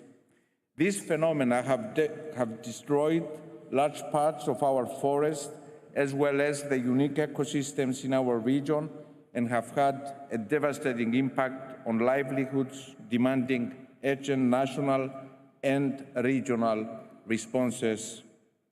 Dear friends, deep emission cuts are necessary across countries and all sectors of activity within our societies. It is clear that we must act urgently, decisively, and collectively. One example of collective regional action is the Eastern Mediterranean and the Middle East Climate Change Initiative, initiated by Cyprus in 2019, in the context of recognizing the need for regional synergies to combat and mitigate the impact of climate change in our region, in full line with the goals of the Paris Agreement. Last year, in Sharm el-Sheikh, the heads of state and governments of countries belonging to the initiative adopted a political declaration as well as the regional action plan. Currently, we are in the process of moving forward with its implementation. We initiated a dialogue and stock-taking with the countries that are part of this initiative to jointly undertake and move forward specific projects and actions to promote climate change mitigation and adaptation. Furthermore, firmly believing in the necessity for regional and transnational cooperation, the Republic of Cyprus will host in 2024 the first Commonwealth ministerial meeting on the sustainable use of the ocean. The meeting is to establish the principles, priorities, and actions that will govern the future Commonwealth Ocean Declaration. Your Excellencies, global ambition must also substantially increase in line with the Paris Agreement to keep the 1.5 degrees Celsius objective within reach. With this in mind, we need to successfully conclude the first global stocktake with a determined and forward-looking outcome, crystallizing pathways and opportunities for a climate-resilient and sustainable development. Ladies and gentlemen, in closing, I would like to acknowledge the importance of youth, of the generations that will come after us. These voices are speaking up loud and clear, and expect us to deliver to them a future of hope. Let us heed that call, let us walk the path to climate neutrality, and let us come together to build resilient, sustainable, and green businesses, communities, and countries of the future. Thank you very much.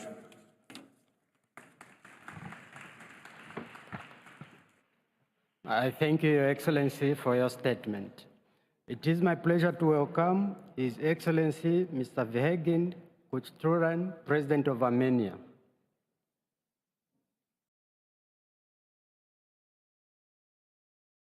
Your Excellency, you have the floor.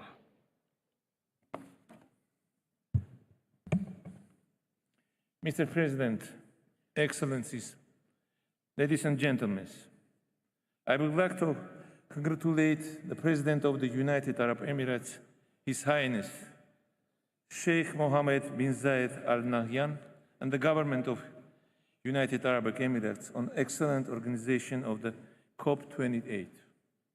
Climate change remains a topping global issue, and the COP session reminds us of the need to take a holistic approach to it for a greener, more sustainable, peaceful, and healthier future.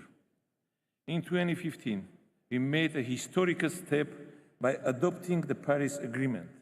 However, as the latest report of the International Panel on Climate Change highlights, we are way off track from pathways for keeping its goals. The reasons for this numerous, including with the continued renaissance and fossil fuel-based economies at its core.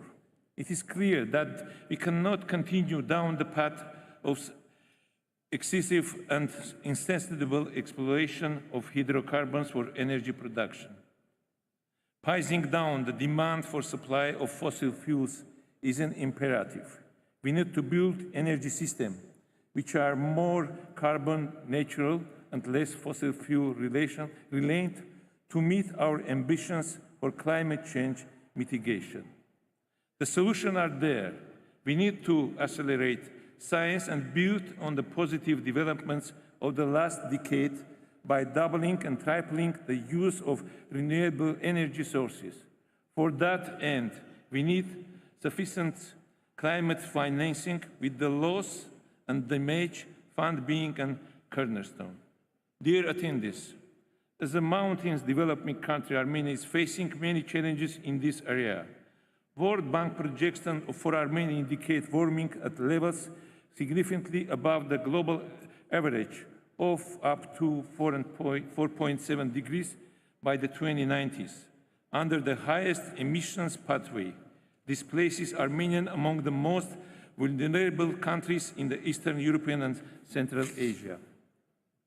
Mr. President, despite the serious humanitarian challenges and external security threats, Armenia takes proactive measures to fulfill our Paris Agreement promises, employing both conventional and innovative solutions that involve all segments of the society.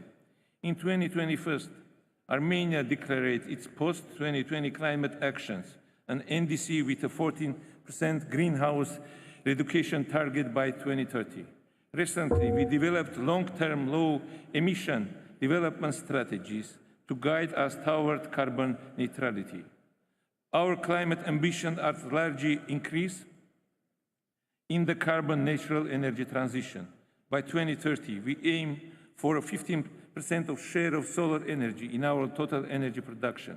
Armenia firmly believes that the attainment of our climate commitments can be achieved with long-term and sustainable use of nuclear power as a carbon-neutral source of energy, and we appreciate of efforts of the International Atomic Energy Agency in this regard. Armenia is determined to achieving its ambition targets and securing a clean and sustainable future for the next generation. We stand ready to further contribute to global effort to this end. Thank you.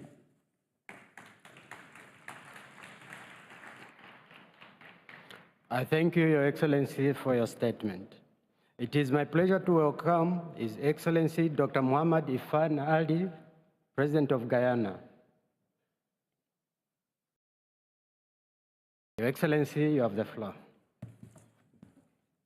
Thank you very much. Ladies and gentlemen, I have not come here to restate the climate challenges the world faces. Instead, I want to urge us all to reflect on how we can meet these challenges. Because too often, the climate debate is dominated by some who are stuck in the past, who deploy outrage and anger as their only tools. But the landscape has shifted. If we want to achieve a just, affordable transition to meet the goals of the Paris Agreement, we need everybody at the table who has a solution to propose. And we need to recognize that climate action cannot be to the detriment of the world's developing countries and poorest people. COP28 will not achieve the desired objectives of definitively putting our planet on a net zero trajectory if we continue to address this matter in a doctrinarian way, ignoring the current realities. Given the growth in demand for energy, a significant part of that demand will come from the many in the developing world who continue to live in energy poverty. It is also a fact that renewables will not meet the growth of demand in the near future. If the debate of COP28 is framed by two camps, one calling for no cuts in fossil fuel production, including the most polluting form such as coal, and the other saying that the only solution to net zero is an end to fossil fuel production, then we'll fail once again to achieve a viable outcome and not to give our world the energy it needs to grow and prosper. I believe that net zero by 2050 as a target can only be achieved by a combination of measures that include a reduction in the fossil fuel production and the removal of large polluters out of the supply chain. And we reiterate our call for the removal of subsidies, incentivizing the introduction of renewables at scale, addressing the demand for energy, upscaling technology, for example, carbon capture and storage, and reduction in deforestation and land degradation through incentives and incentivizing the protection and sustainable management of forests.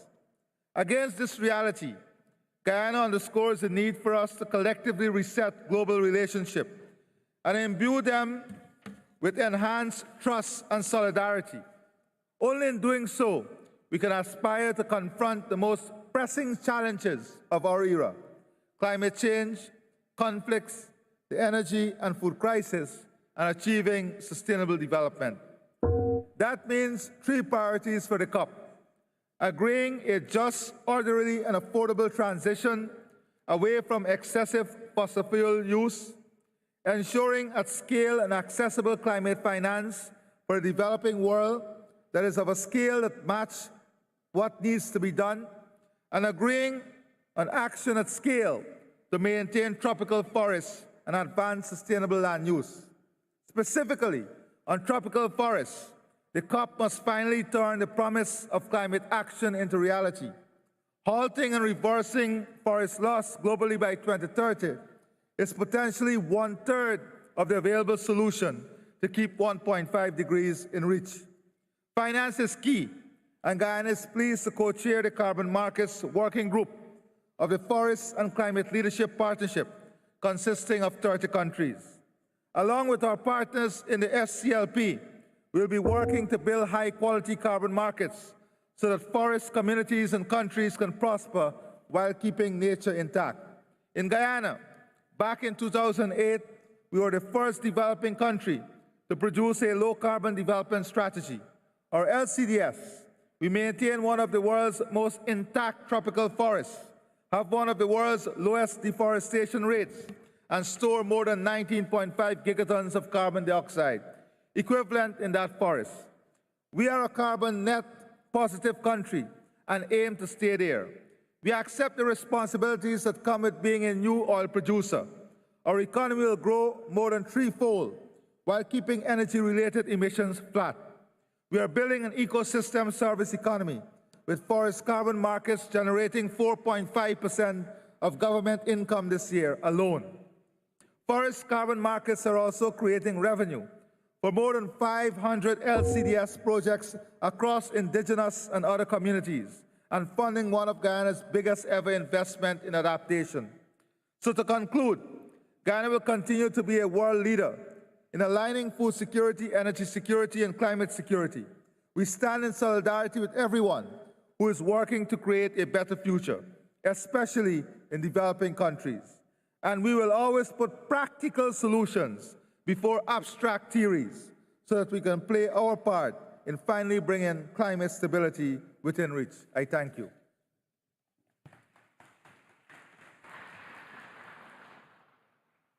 I thank you, Your Excellency, for your statement. It is my pleasure to welcome His Excellency Mr. Emmanuel Macron, the President of France.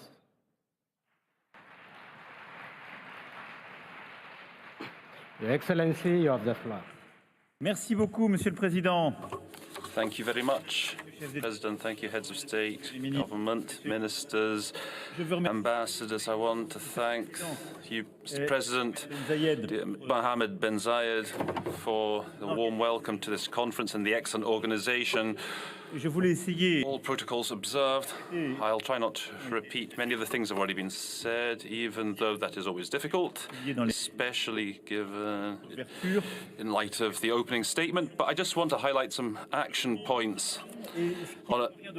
regarding where we are and what we need to do in the months to come, years to come. It seems the top priority for the developed countries must phase out fossil fuels. So we have the Paris Accords, which set the route. France is committed to that path. We have respected it over the years, and we know that to respect it up to before 2030, and this is true for many other countries, for us, we must multiply by 2.5 our effort. In these last 5 efforts, we've already doubled our efforts, but nothing should let us fall short of that ambition. And I should say that this isn't just words, but France does have a plan. We have presented it, it's financed specifically to phase out fossil fuels and reduce emissions.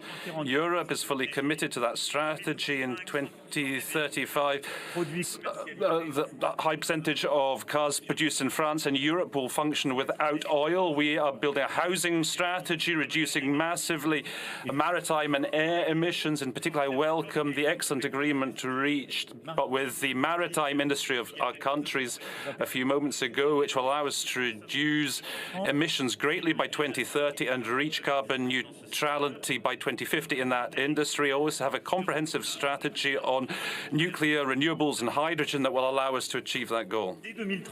Starting 2030, fossil fuels will be a minority in the French energy mix for the first time since the Industrial Revolution, and we'll have to turn the page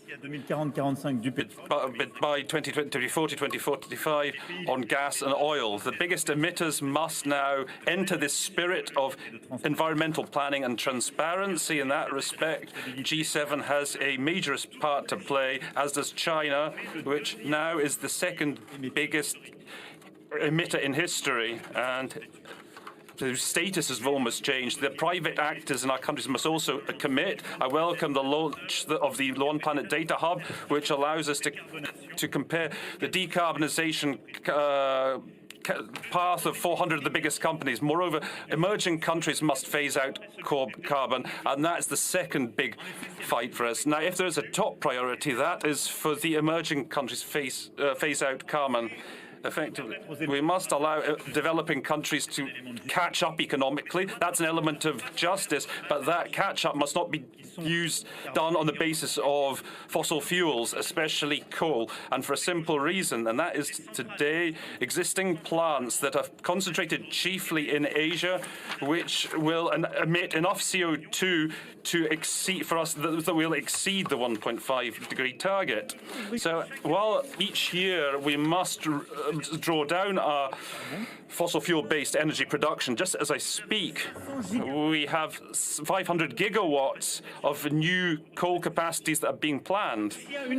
And you have an absurdity as we a true absurdity to choose coal. And so we need to make a complete U-turn on this subject. First, the G7 countries must set the example. I commend my colleague, Sunyo, who is here with us and who presided this club, who is very courageous on this subject. But the G7 must set the example and commit to putting an end to coal at home before others. So before 2030, France will live up to its commitment to completely close all its plants by 2027 under my own mandate. I can't promise what will happen after me, but that's what I can promise for now. Then the richest countries must also help the developing countries also to phase out coal. Since Glasgow, the G7 has committed close to $50 billion in just transition energy partnerships. The JET-P with Indonesia, Vietnam, South Africa, these are good methods. They must be pursued and disseminated to help the coal phase out. But this also means we must be consistent. We must therefore stop subsidizing new coal power plants. The G20 committed to this in Rome in 2021, but we must change the rules when it comes to private financing. As I speak, the private sector has no disincentive to finance a coal plant as opposed to a renewable. That's absurd, and therefore our private markets, our investment systems are massively dysfunctional, and it's really shocking for everyone. Therefore, we must overhaul the system. In the next few years, there must be one rate of interest, if you like, for green and one rate of interest for brown. And if there is one priority for the funders to ensure consistency, it would be to differentiate that rate of interest, which is a major spread because it doesn't integrate the climate risk. And as the way we look at investment today, we're in no way considering properly how we are funding assets which will have depreciated in a few years' time, which are completely inconsistent with our global strategy. We're going to launch this with the World Bank and our partnerships as part of the Coal Transition Accelerator Initiative, which we're launching tomorrow. A third remark, we must commit to placing trade policy for the benefit of the environmental transition. This is another aberration that I want to put on the table here, because we invest in greening our industries at a global, regional level, but at the same time, we continue to liberalize pollutant goods around the planet as if nothing was happening. That's very discouraging, and it's a lose-lose option.